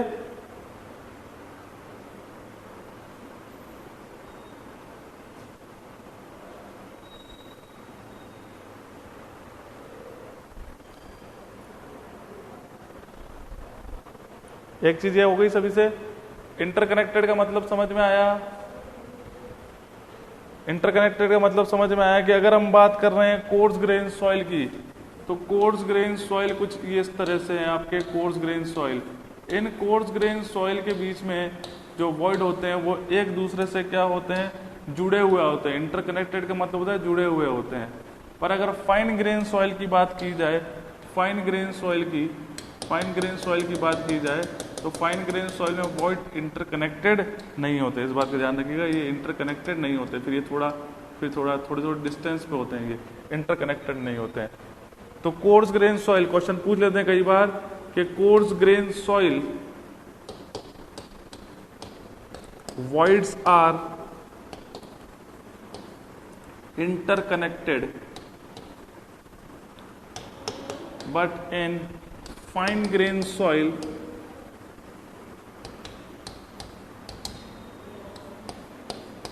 voids are not interconnected। एक बात तो ये ध्यान रखिएगा आप कि कोर्स ग्रेन सॉइल में वॉइड्स आपस में एक दूसरे से जुड़े होते हैं, इंटरकनेक्टेड होता है एक दूसरे से जुड़ा होना, और फाइन ग्रेन सॉइल क्या होते हैं, जुड़े नहीं होते।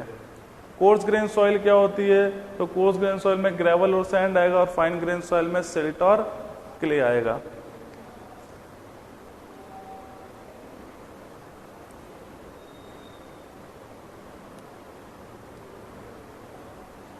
एक क्वेश्चन और पूछ लेते हैं परमेबिलिटी के अंदर। हाँ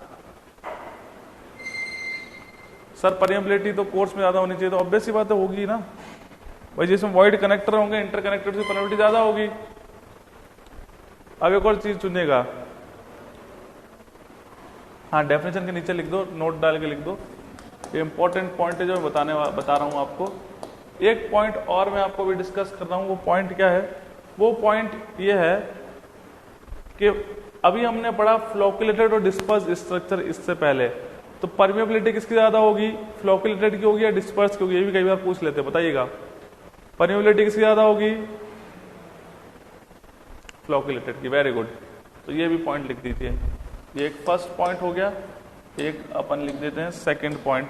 सेकंड पॉइंट में लिखिएगा a clay soil with flocculated structure, a clayey soil with flocculated structure, क्या बोल रहे हैं, a clay soil with flocculated structure is more permeable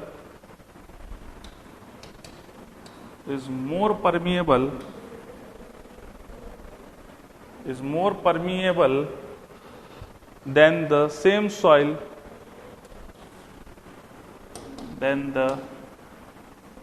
soil with dispersed structures। आ गई बात समझ में कि क्या कहना चाह रहे हैं। अगर एक ही सॉइल के अंदर दो स्ट्रक्चर बनाए, एक ही सॉइल के हमने दो स्ट्रक्चर बनाए, और एक जो स्ट्रक्चर है वो फ्लोकुलेटेड है और दूसरा आपका डिस्पर्स है, तो ऑब्वियस सी बात है फ्लोकुलेटेड स्ट्रक्चर में क्या होते हैं, वॉइड्स ज्यादा होते हैं। पर लिखा था हाई स्ट्रेंथ और हाई वॉइड्स होते हैं, तो वॉइड्स ज्यादा होंगे इसलिए परमेबिलिटी ज्यादा होती है किसके करस्पॉन्डिंग, डिस्पर्स स्ट्रक्चर करस्पॉन्डिंग। ठीक है, पढ़ा था ना अपन ने, वहां नीचे लिखा था, उसको पीछे पलट के देखो एक पेज, वहां समझ में आएगा। वहां हमने क्या लिखा है कि फ्लोकुलेटेड स्ट्रक्चर है तो हाई वॉइड से और हाई स्ट्रेंथ है, इसलिए तो क्लेई सॉइल, अगर एक क्लेई सॉइल, क्योंकि ऑब्वियस सी बात है flocculated disperse structure fine grain soil के होते हैं, तो क्लेई सॉइल के अंदर आता हम फ्लोकुलेटेड स्ट्रक्चर बनाए या डिस्पर्स स्ट्रक्चर बनाए एक ही सॉइल का, तो फ्लोकुलेटेड स्ट्रक्चर की परमेबिलिटी ज्यादा होगी डिस्पर्स स्ट्रक्चर से।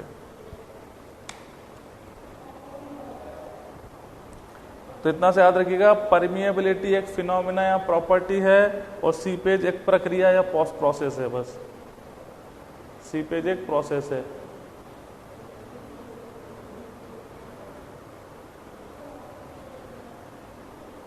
बिल्कुल कोर्स से करेगा, ऑब्वियस सी बात है।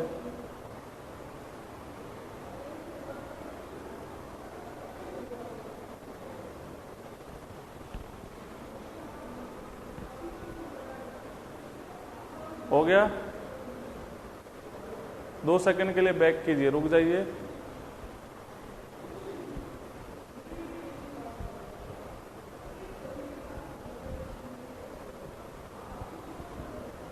डन। तो ये बड़े इंपॉर्टेंट है। वॉइड्स ज्यादा होंगे पर साइज ऑफ वॉइड बड़ा होगा ना बेटा, और कोर्स फाइन ग्रेन में वॉइड ज्यादा होंगे पर वॉइड कैसे होते हैं सर, इंटरकनेक्टेड नहीं होते, एक साथ जुड़े हुए नहीं होते, तो पानी लेट पास कर पाएगा। ठीक है, पानी क्या होगा सर, लेट पास कर पाएगा। पढ़ा होगा आपने एक्वीफर, एक्वीक्लूड, एक्वीटार्ड, एक्वीफ्यूज। सेकेंड पॉइंट रिपीट, भाई अगर एक सेम सॉइल सैंपल का आप क्या बनाते हैं, अगर एक सेम सॉइल सैंपल का 2 स्ट्रक्चर बनाते हैं, एक तो फ्लोकुलेटेड और एक डिस्पर्स, दोनों में से सबसे ज्यादा पानी किस में से पास होगा, परमेबल कौन होगा, तो फ्लोकुलेटेड स्ट्रक्चर होगा। हाँ, तो इन्वायरमेंट में पढ़ा था ना आपने किसी ने कि क्या बोलते हैं सर, ये बोलते हैं कि एक्वीक्लूड जो होगा, एक्वीक्लूड होता है क्ले, नाइदर पोरस, पोरस तो होता है बट नॉट परमिएबल होता है। तो जितना फाइन ग्रेन सॉइल होगा वॉइड तो उतना ही बढ़ जाएंगे पर उनकी परमिएबिलिटी उतनी ही कम हो जाती है। जो मैं बात कह रहा हूं उसको बड़े ध्यान से सुनिएगा।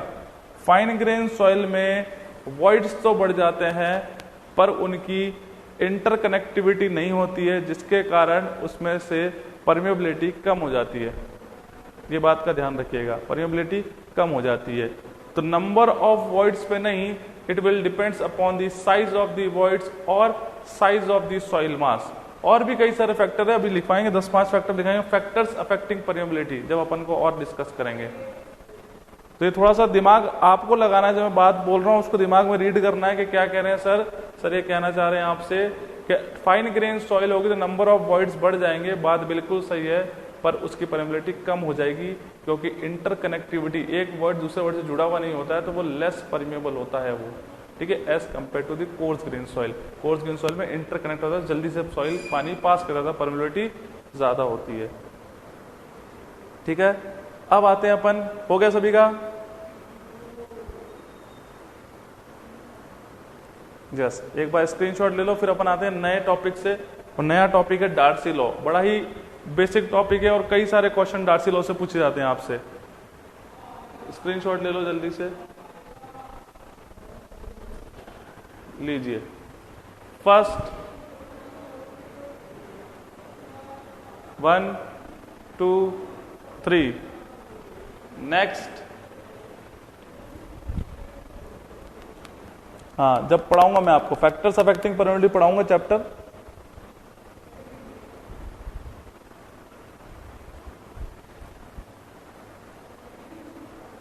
हाँ क्या बोल रहे हैं, हर कोर्स और फाइन का ही नेम ज्यादा क्यों आता है सॉइल में?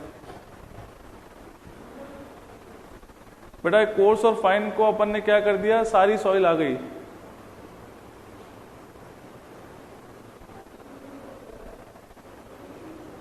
नेक्स्ट थर्ड, अपन ने भाई क्लासीफाई कर दिया। सॉइल में तो ग्रेवल, सैंड, सिल्ट, क्ले सब आते हैं। ग्रेवल, सैंड, सिल्ट, क्ले सब आते हैं। अगर मैंने कोर्स बोला तो कोर्स में ग्रेवल और सैंड आ गए, फाइन बोला तो सिल्ट और क्ले आ गए, मतलब पूरी सॉइल कवर हो गई। ठीक है, इसलिए बोलते हैं कोर्स और फाइन बार बार। नेक्स्ट फोर्थ,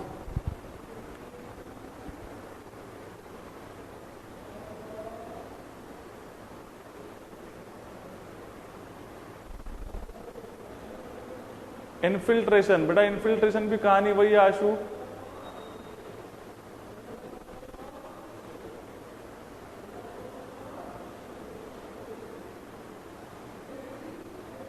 इन्फिल्ट्रेशन की वही है, पर इन्फिल्ट्रेशन प्रॉपर्टी जो है ये हम देखते हैं इरिगेशन के अंदर, वही परमिएबिलिटी इन्फिल्ट्रेशन यही है।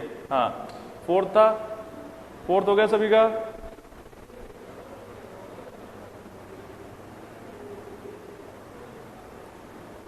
Next fifth,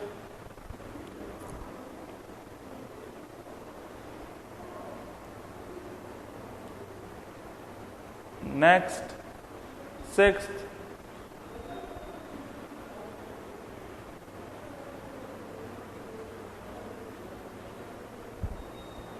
next seventh,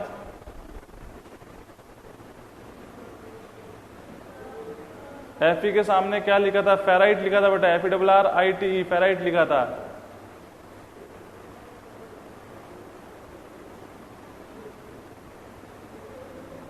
next 8th,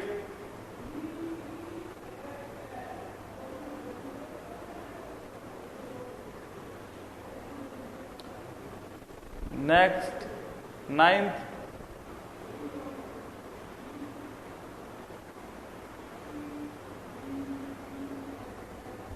infiltration is a process to meet initial moisture content deficiency of soil. हाँ, तो ये वही कहानी है, इनफिल्ट्रेशन ये सब पढ़ते हैं इरिगेशन में। नेक्स्ट 10th, अरे जैसे विस्कोसिटी नहीं होता, विस्कोसिटी और शेयर स्ट्रेंथ,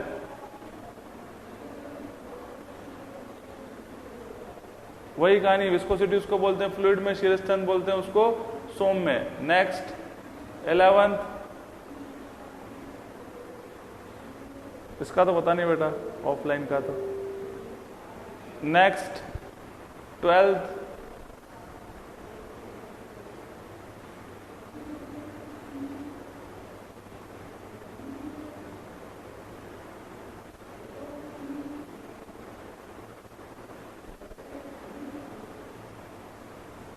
नेक्स्ट 13, इनफिल्ट्रेशन हो गया, परकोलेशन हो गया, ये सारी चीजें आपकी इरिगेशन की है। हमारे यहाँ सिर्फ परमिएबिलिटी और सीपेज चलता है।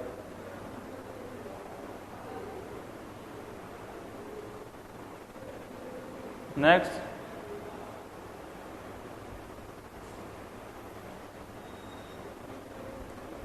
14, ये लास्ट है, ठीक है। चलिए अब देखना है अपने को क्या चीज, अब हमें सबसे इंपॉर्टेंट देखना है आपका ये डार्सी लॉ। देखा जाए तो परमिएबिलिटी चैप्टर जो है मेंस का भी चैप्टर है, मेंस में भी परमिएबिलिटी से क्वेश्चन आते हैं और प्री में भी काफी सारे क्वेश्चन आते हैं। तो प्री में क्वेश्चंस अभी स्टार्ट नहीं होंगे, अब स्टार्ट होंगे जब मैं बताऊंगा। जैसे डार्सी लॉ आ रहा है, यहां से 1-2 चैप्टर क्वेश्चन आने स्टार्ट होने लग जाते हैं। हाँ बताइए, ये चैप्टर कितना बड़ा है? ये तो अभी चालू करना, तो अभी तो है, इसमें तो थोड़ा सा लेंथी है ये। अब बात करें अपन कि डार्सी लॉ क्या कहता है। डार्सी लॉ कहता है Q is directly proportional to K।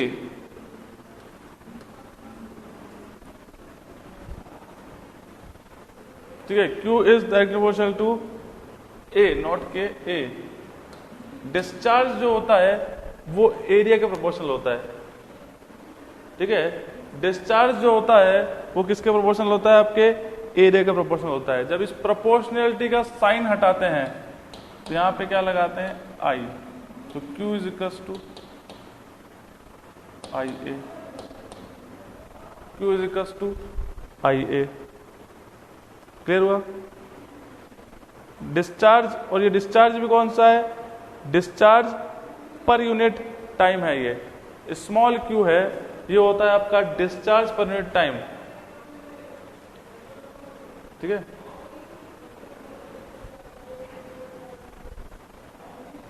अरे V इज इक्वल टू होता है भाई KI। तो आप जो कह रहे हैं ना भाई Q is equal to KI, वो V is equal to KI होता है, V is equal to KI होता है। वो मैं अभी नीचे प्रूव करके बताऊंगा, नीचे आएगा V is equal to KI जो आपने पढ़ा है। बात वही है सारी, ठीक है। सुन लो पहले यहाँ पे, डिस्चार्ज जो होता है डायरेक्टली प्रोपोर्शनल टू क्या होता है? क्रॉस सेक्शनल एरिया क्या होता है? ये डार्सी लॉ का आपका नियम है।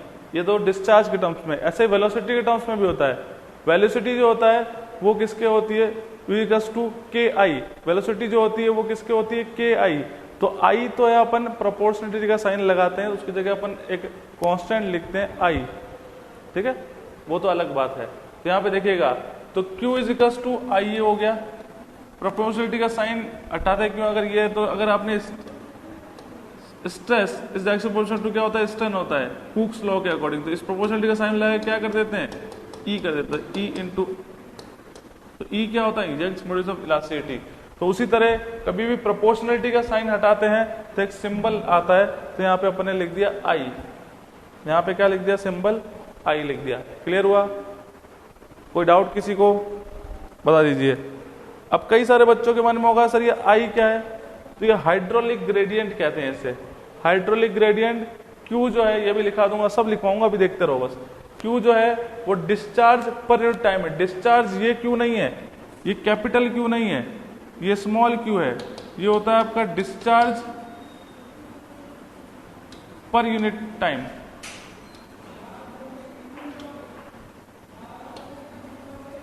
पर यूनिट टाइम होता है, डिस्चार्ज पर यूनिट टाइम होता है, ठीक है।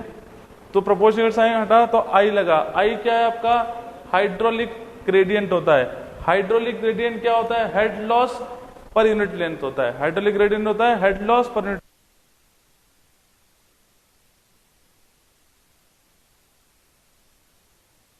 और एक आपकी एक क्लास भी हो रही है, एस्टिमेशन की क्लास हो रही है, शाम को 6 से 7 सभी को आना है, ठीक है। ठीक है, आपको 6 से 7 जो क्लास होगी आज आपकी यूट्यूब पे, उसमें आइएगा, ठीक है। डन, सबको इन्फॉर्मेशन मिल गई। कौन पढ़ाएंगे? नीरज सर पढ़ाएंगे। क्रैश कोर्स है बेटा, रिवीजन एक तरह से।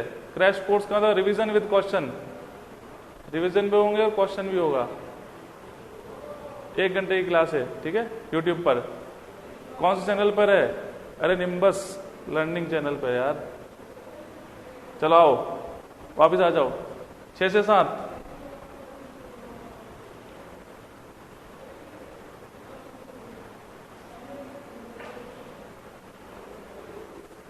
यहीं पढ़ा दें क्या?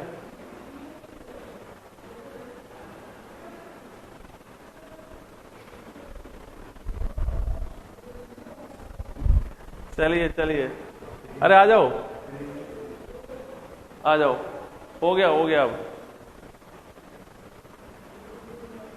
क्या लिख रहे हैं? हाँ फ्री में है भाई, फ्री में सब कोई भी ले सकता है, बिल्कुल फ्री है। अरे यूट्यूब पे है यार, यूट्यूब पे कई सारे चैनल है, कई सारे फैकल्टीज पढ़ाते हैं। इस तरह से अपना चैनल है निम्बस लर्निंग चैनल, उस पर भी जितने भी क्लास होती हैं वो सब फ्री है, ठीक है। आ जाओ। Q is directly proportional to A होगा।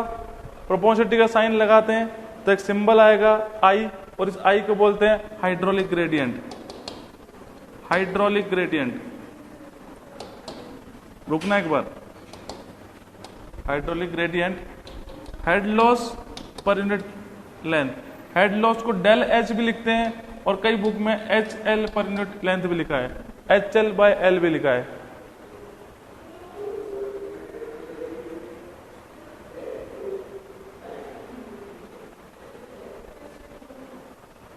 ठीक है, तो Q is direction proportional to A, Q is proportional sign रहा था, I आ गया, Q is equals to IA। और अगर हम बात करें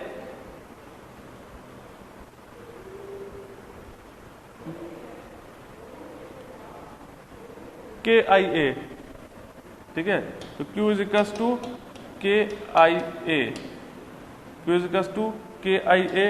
तो Q क्या हो गया? KI head loss per unit length into area. Head loss per unit length into area, इसको यहां से लिखो। तो यहाँ पे हम क्या लिख सकते हैं? Q is equals to KIA। यहाँ पे लिखो यार IA होगा, तो यहाँ पे जब हटेगा ना तब यहाँ पे K आएगा, इसकी जगह कोफिशिएंट ऑफ परमेबिलिटी आएगा। प्रोपोर्शनलिटी कौन सा आएगा? यहाँ पे जैसे E आता है तो यहाँ पे आएगा आपका K को बोलते हैं कोफिशिएंट ऑफ परमिएबिलिटी। ये लगेगा यहाँ पे, ये कोफिशिएंट लगेगा अपना, ठीक है। Q is equals to IA, तो Q is equals to IA की जगह हमने क्या लिख दिया? प्रोपोर्शनलिटी हटा के K लिख दिया। इस प्रोपोर्शनलिटी की जगह हमने ये लिखा है, ठीक है, थोड़ा सा मिस हो गया था, ये K लिखिएगा यहाँ पे। I head loss per unit length into area, तो Q is equals to KIA। This is the final law. इस पे आते हैं आपके न्यूमेरिकल, ठीक है।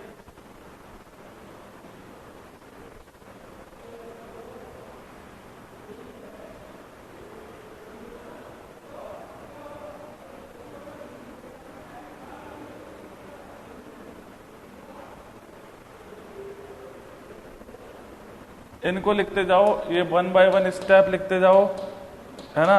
और साइड में ये डाटा लिखना कि किसे क्या बोलते हैं, ठीक है।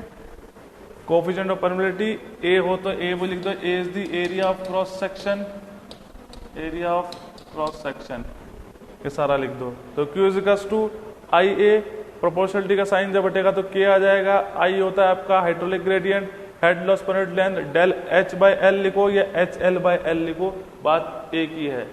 ठीक है,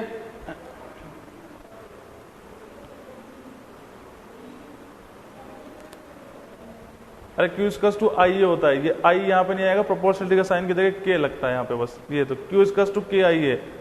कितना नोट करके डन करिएगा।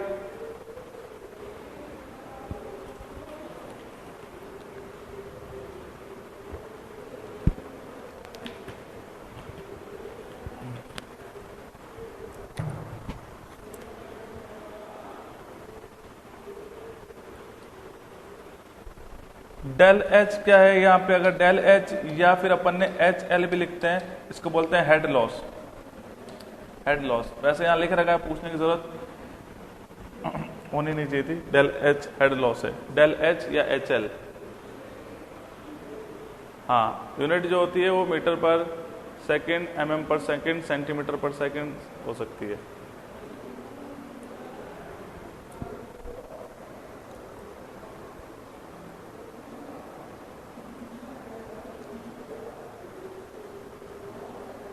नोट कर लिया सभी ने?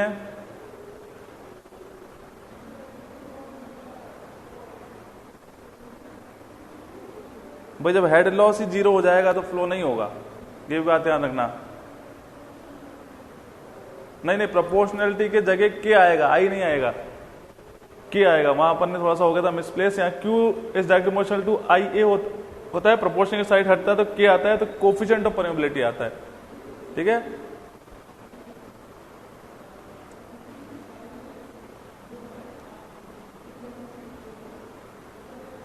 स्टेटमेंट लिखवाएंगे, एक बार रुक जाओ, स्टेटमेंट लिखाएंगे। अब देखिए हमने पढ़ा है v इक्वल्स टू के आई, तो q इज इक्वल्स टू के आई ए, और हम बात करें कि डिस्चार्ज क्या होता है, एरिया इनटू वेलोसिटी होता है। तो अगर मैं डिस्चार्ज अपॉन में वेलोसिटी कर दूं या डिस्चार्ज अपॉन में एरिया कर दूं तो क्या बोल सकता हूं वेलोसिटी? बताओ। q is equals to AV तो सभी ने पढ़ा है, q is equals to AV, q is equals to AV सभी ने पढ़ा है। तो यहाँ पे हम क्या करते हैं, q बाय ए वी कर देते हैं। यहाँ पे देखो डिस्चार्ज अपॉन में एरिया इज इक्वल्स टू के आई, तो यहाँ पे क्या बोल सकते हैं, यहाँ पे हम बोल सकते हैं इस टर्म को क्या बोल सकते हैं, वैसे v इज इक्वल्स टू के आई। तो जो कह रहे थे ना v इज इक्वल्स टू के आई, वो ये आ गया स्टेटमेंट आपका, v इज इक्वल्स टू के आई। या इसको कह सकते हैं वेलोसिटी जो होती है वो डायरेक्टली प्रोपोर्शनल टू क्या होती है, आपकी हाइड्रोलिक ग्रेडियंट होती है वेलोसिटी जो होती है। तो ये प्रोपोर्शनल का साइन रहा तो के लगता है, तो इसलिए v इक्वल्स टू के आई भी कहते हैं। तो q इज इक्वल्स टू के आई ए और v इज इक्वल्स टू के आई, दोनों ही फॉर्मूले हैं। वो फॉर्मूला किसके टर्म्स में, इन टर्म्स ऑफ डिस्चार्ज है, और ये इन टर्म्स ऑफ वेलोसिटी है। समझ में आ गया? बताइएगा।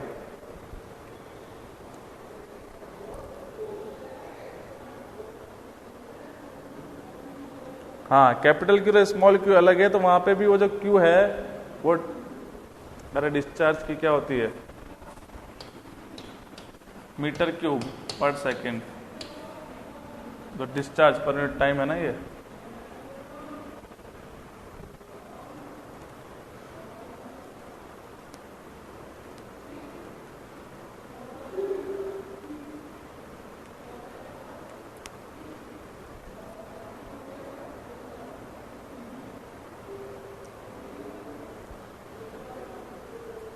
ध्यान, आप डिस्चार्ज पर यूनिट टाइम ही तो है, यही तो आपको लिखाया था इससे पहले वाली स्लाइड में।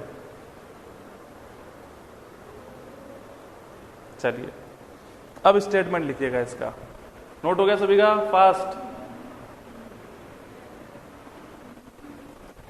अब स्टेटमेंट लिखिएगा। स्टेटमेंट क्या बोलता है, स्टेटमेंट वही है Q इज इक्वल्स टू के आई है, उसी को अपन यहां पे लिखेंगे, वही स्टेटमेंट होता है। बताऊंगा, प्रैक्टिकली बताऊंगा, सारे इसके एक्सपेरिमेंट बताऊंगा, टेंशन मत लो। यहां पे लिखिए the flow occurring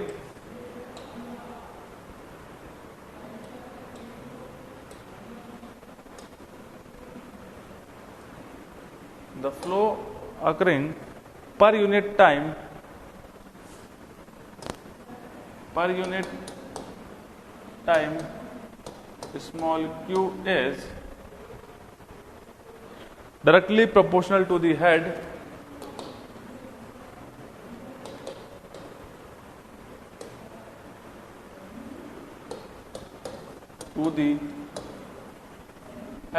directly proportional to the head causing the flow, del H जिसको बोलते हैं, causing the flow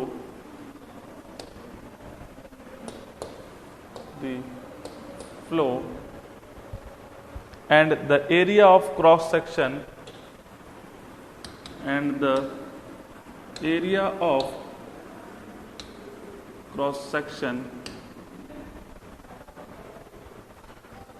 of the soil sample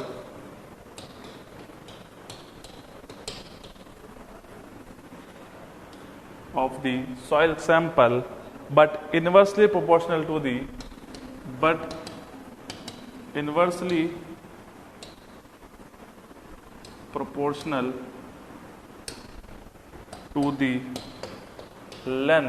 length के इनवर्स प्रोपोर्शनल होगा, किसके inverse proportional to length of the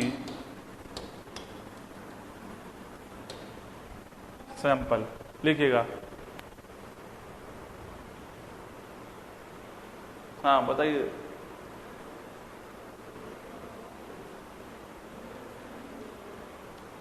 क्या क्वेश्चन है आपका देवकरण? बेटा वही क्यू, उसको ही बोल दिया क्यू, डिस्चार्ज है ना, टाइम।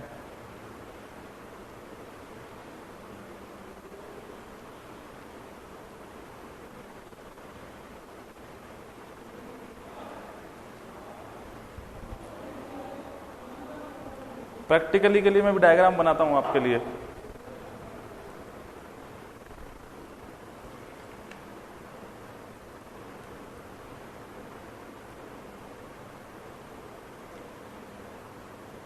V इजकस टू के आई में के कोफिशिएंट ऑफ परमेबिलिटी है, बिल्कुल। इस पूरे डेरिवेशन के अंदर जहां जहां भी के है वो सब परमेबिलिटी है, कोफिशिएंट ऑफ परमेबिलिटी।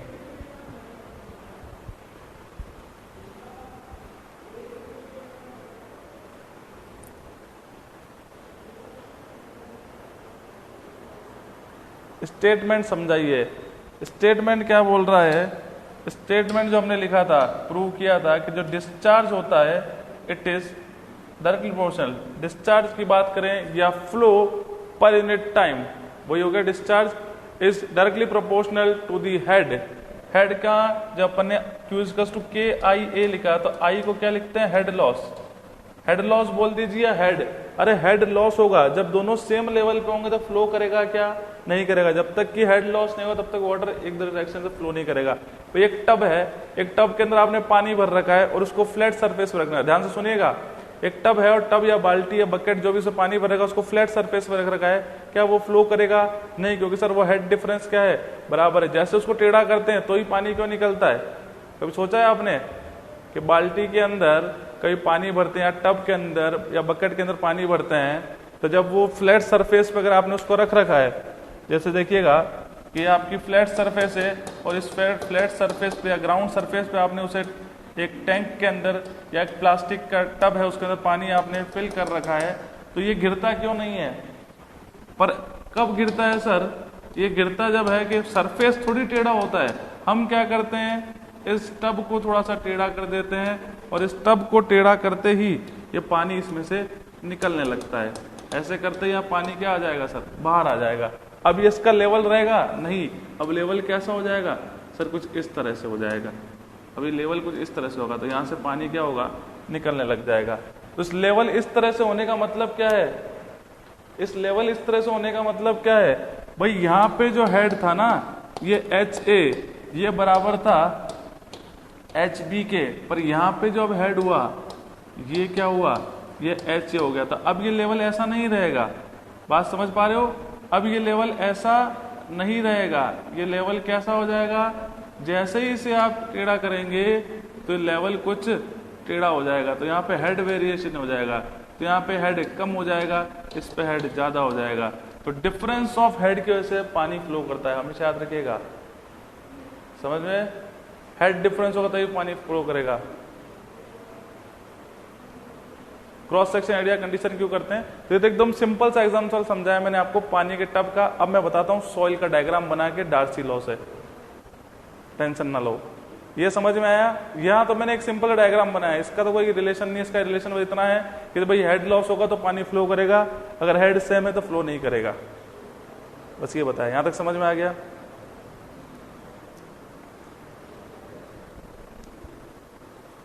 सभी को क्रॉस सेक्शन कंसीडर क्यों करते हैं, लेंथ कौन सा होगा, सब बताऊंगा। पहले ये समझ में आ गया सभी को? Very good. तो यहां पे वापस आइए, तो Q इज इक्वल्स टू, तो यहां पे क्या, flow occurring per unit time is directly proportional to the head loss causing the flow. क्योंकि फ्लो को कॉज करा, भाई हेड लॉस होगा या head causing the flow. Head causing the flow बात मतलब ये जो हेड फ्लो को कॉज कर रहा है, जो फ्लो होने दे रहा है, मतलब वो क्या हुआ, हेड लॉस ही हुआ। उसी को हेड लॉस कहेंगे कि नहीं कहेंगे बताओ? यहाँ लिख रखा है head causing the flow, sir वो हेड जो फ्लो को कॉज करा, मतलब एक तरह से वो हेड लॉस है। And the area of cross section, तो ये किसके प्रोपोर्शनल है, एरिया के प्रोपोर्शनल है, डेल एच के प्रोपोर्शनल है, but inverse proportional to the length, क्योंकि आई क्या होता है, आई होता है hydraulic gradient del H by L होता है, तो अपॉन में एल। तो क्यू क्या है, ये क्यू जो है सर इनवर्स प्रोपोर्शनल 1 अपॉन में एल से। तो क्वेश्चन ही पूछते हैं, क्वेश्चन ही पूछते हैं according to Darcy law discharge per time is directly proportional to the i A and k. I मतलब आई जो है आपका हाइड्रोलिक ग्रेडियंट, ए मतलब एरिया ऑफ क्रॉस सेक्शन, के मतलब permeability, and inverse proportional to the length of the sample. ठीक है, ये भी क्वेश्चन आता है। डन हुआ सभी को? स्टेटमेंट समझ में आ गया? तो बताओ लेंथ ऑफ द सैंपल है या हाइट ऑफ द सैंपल है? लेंथ ऑफ द सैंपल है, हाइट भी होता है, वो भी बताऊंगा कब हाइट ऑफ द सैंपल होता है। नेक्स्ट पेज देखना है आपको अमित, ये लो। तो हेड लॉस होगा तभी क्या होगा, या डिफरेंस ऑफ हेड होगा तभी क्या होगा, वाटर फ्लो करेगा। ये एक टब का एग्जांपल बताया। अब मैं एक डायग्राम बताता हूं, एक डायग्राम बताता हूं। तो बच्चे कह रहे हैं कि सर लेंथ होगा या हाइट होगा? भाई लेंथ भी होगा, हाइट भी होगा। कब होगा वो भी अभी यहां पे पता चल जाएगा आपको।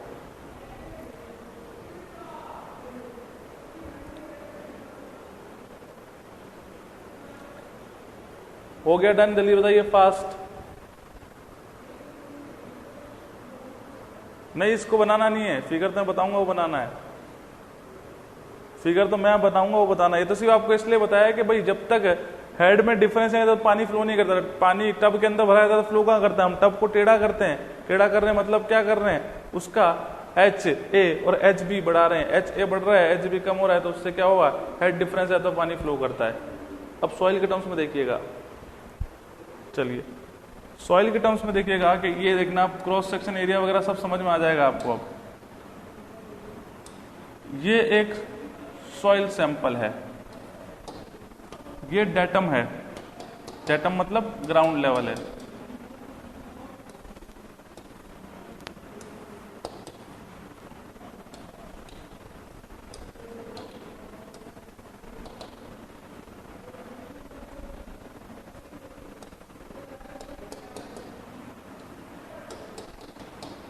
ये कन्फाइन कर रखा है, ये आपका सॉइल सैंपल है। ये लेंथ ऑफ द सॉइल है एल। ठीक है, यहां पे अगर मैं बात करूं,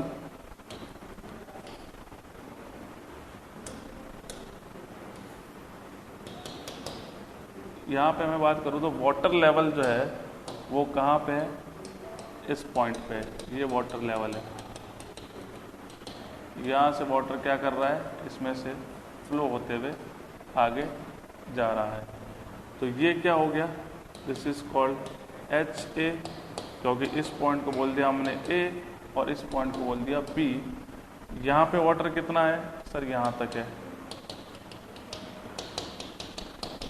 ये क्या हो गया, this is called H B, ये हो गया एच बी। अब ये जो एच ए है और ये जो एच बी है, एक है एच ए और एक है एच बी। अब इन दोनों का जो डिफरेंस है, एच ए ज्यादा है तो ज्यादा में से कम माइनस हो गया एच बी, तो इसी को क्या बोलते हैं, डेल एच बोल दो या हेड लॉस बोल दो, डेल एल बोल दो। क्लियर हुआ? तो ये हेड लॉस है। इस हेड लॉस के कारण ही क्या हो रहा है, वाटर फ्लो कर रहा है। अब बात आ रही है, ये लेंथ ऑफ द सैंपल हो गया, बात आ रही है सर इसका क्रॉस सेक्शन क्यों लेते हैं भाई? जिस डायरेक्शन में फ्लो करता है उस डायरेक्शन का एरिया लेते हैं। जिस डायरेक्शन का फ्लो करता है उस डायरेक्शन का क्या करते हैं हम, एरिया लेते हैं। जैसे होता है ना कि अगर सोम पड़ी होगी आपने, सोम के अंदर एक बार है, प्रिज्मेटिक बार पे आपने एक फोर्स लगाया P, तो क्रॉस सेक्शन एरिया कौन सा होता है सर? ये वाला लेते हैं। सही होता है? कौन सा लेते हैं सर? ये वाला क्रॉस सेक्शन एरिया लेते हैं। तो क्रॉस सेक्शन ऐसे ही कहते हैं। तो इसी में भी सेम कहानी होगी कि ये क्रॉस सेक्शन एरिया हम कंसिडर करते हैं। कौन सा वाला? ये पूरा, क्योंकि यहाँ पे पानी जो है किस डायरेक्शन सर? परपेंडिकुलर डायरेक्शन में यहाँ पे फ्लो करा रहा है। तो क्रॉस सेक्शन एरिया। आ गई बात समझ में सभी को? आ गई बात समझ में? तो HA माइनस HB, तो ये हो गया head loss per unit length. ये तो हाइड्रोलिक ग्रेडियंट हो गया, ठीक है। एरिया ऑफ क्रॉस सेक्शन, ये एरिया ऑफ क्रॉस सेक्शन होगा, जिस डायरेक्शन में फ्लो करेगा उस डायरेक्शन में क्रॉस सेक्शन एरिया लेंगे। ये आपका डेटम हो गया, ठीक है। अभी होती तो बहुत सी चीजें हैं पर वो ज्यादा अपने को समझाना नहीं है। प्रेशर हेड, डेटम हेड, ये FM की चीजें वो भी इसमें अप्लाई होती हैं।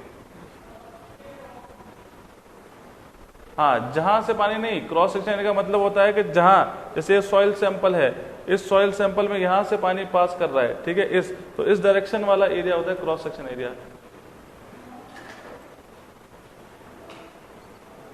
इससे क्या फाइंड होता है? फॉर्मूले में क्या था? डिस्चार्ज कितना होगा, डिस्चार्ज कितना होगा। डिस्चार्ज गिवन है तो उससे परमेबिलिटी कैलकुलेट कर सकते हो, परमेबिलिटी गिवन है तो हेड लॉस कैलकुलेट कर सकते हो, एरिया कैलकुलेट कर सकते हो, कुछ भी कैलकुलेट कर सकते हो उस फॉर्मूले में। किस फॉर्मूले के अंदर? Q = KIA के अंदर कुछ भी कैलकुलेट कर सकते हो। भाई एक चीज अननोन होगी वो कैलकुलेट कर सकते हो, क्यों कुलदीप कुमार? बात आ गई समझ में?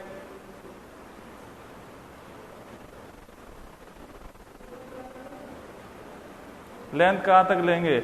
जहां तक सॉइल होगी वहां तक लेंथ लेंगे। अगर ये नहीं बनाते हो तो पूरी सॉइल, जबकि कॉइल को क्या करते हैं, कन्फाइन करके रखते हैं, बीच में रखते हैं, तो वहां से वाटर को पास करते हैं। यहाँ थिन लेयर लगी होती है, इस तरह से पास करते हैं, ठीक है।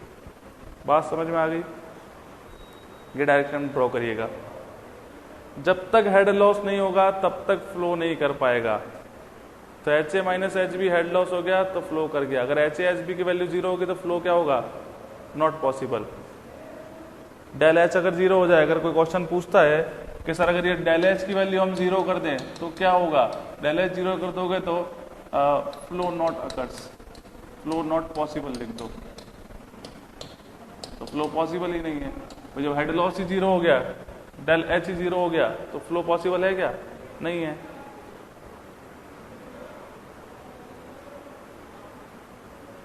वो फॉर्मूला कौन सा है? ये Q = KI है, अभी पहले डिराइव किया वही तो है भाई, और कौन सा हो गया?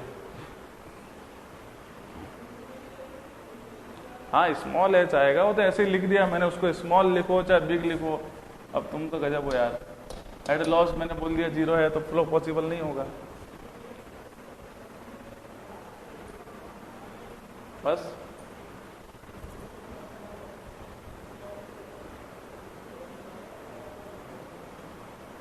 अब कुछ कहते हैं कि सर यहाँ पे लेंथ आएगी और कुछ कहते हैं इसमें हाइट आएगी। कुछ कहते हैं लेंथ आएगी और कुछ कहते हैं हाइट आएगी। तो हाइट कब आएगी? जब फ्लो कैसा हो भाई? अपर डायरेक्शन में हो। ये भी अपन कंडीशन देखेंगे अभी। जब फ्लो अपर डायरेक्शन में हो, यहां से फ्लो हो रहा है, और ये क्या है सर?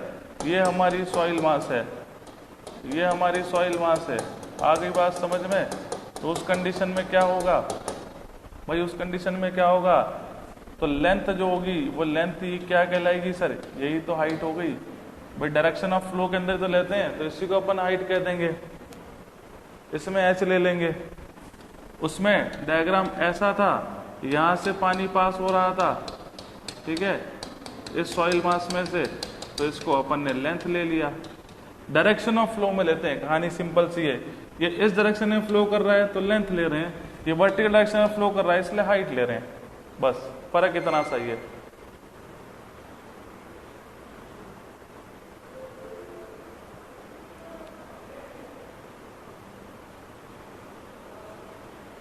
अब ऑल क्लियर हुआ कि अभी भी कोई डाउट है?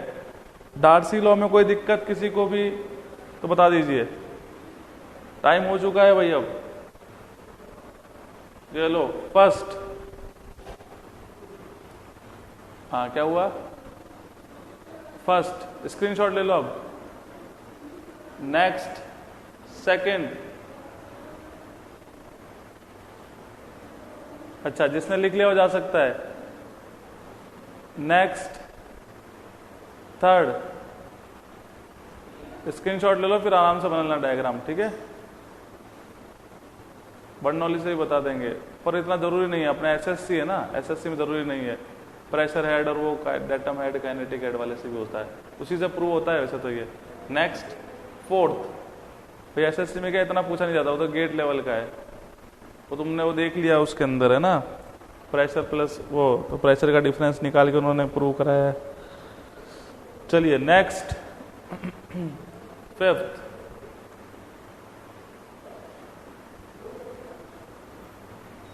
Next,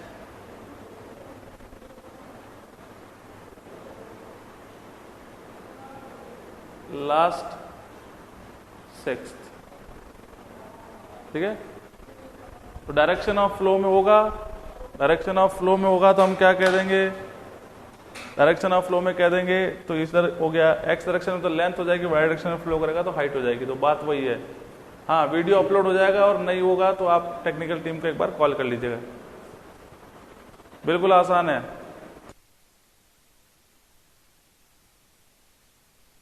okay, good bye.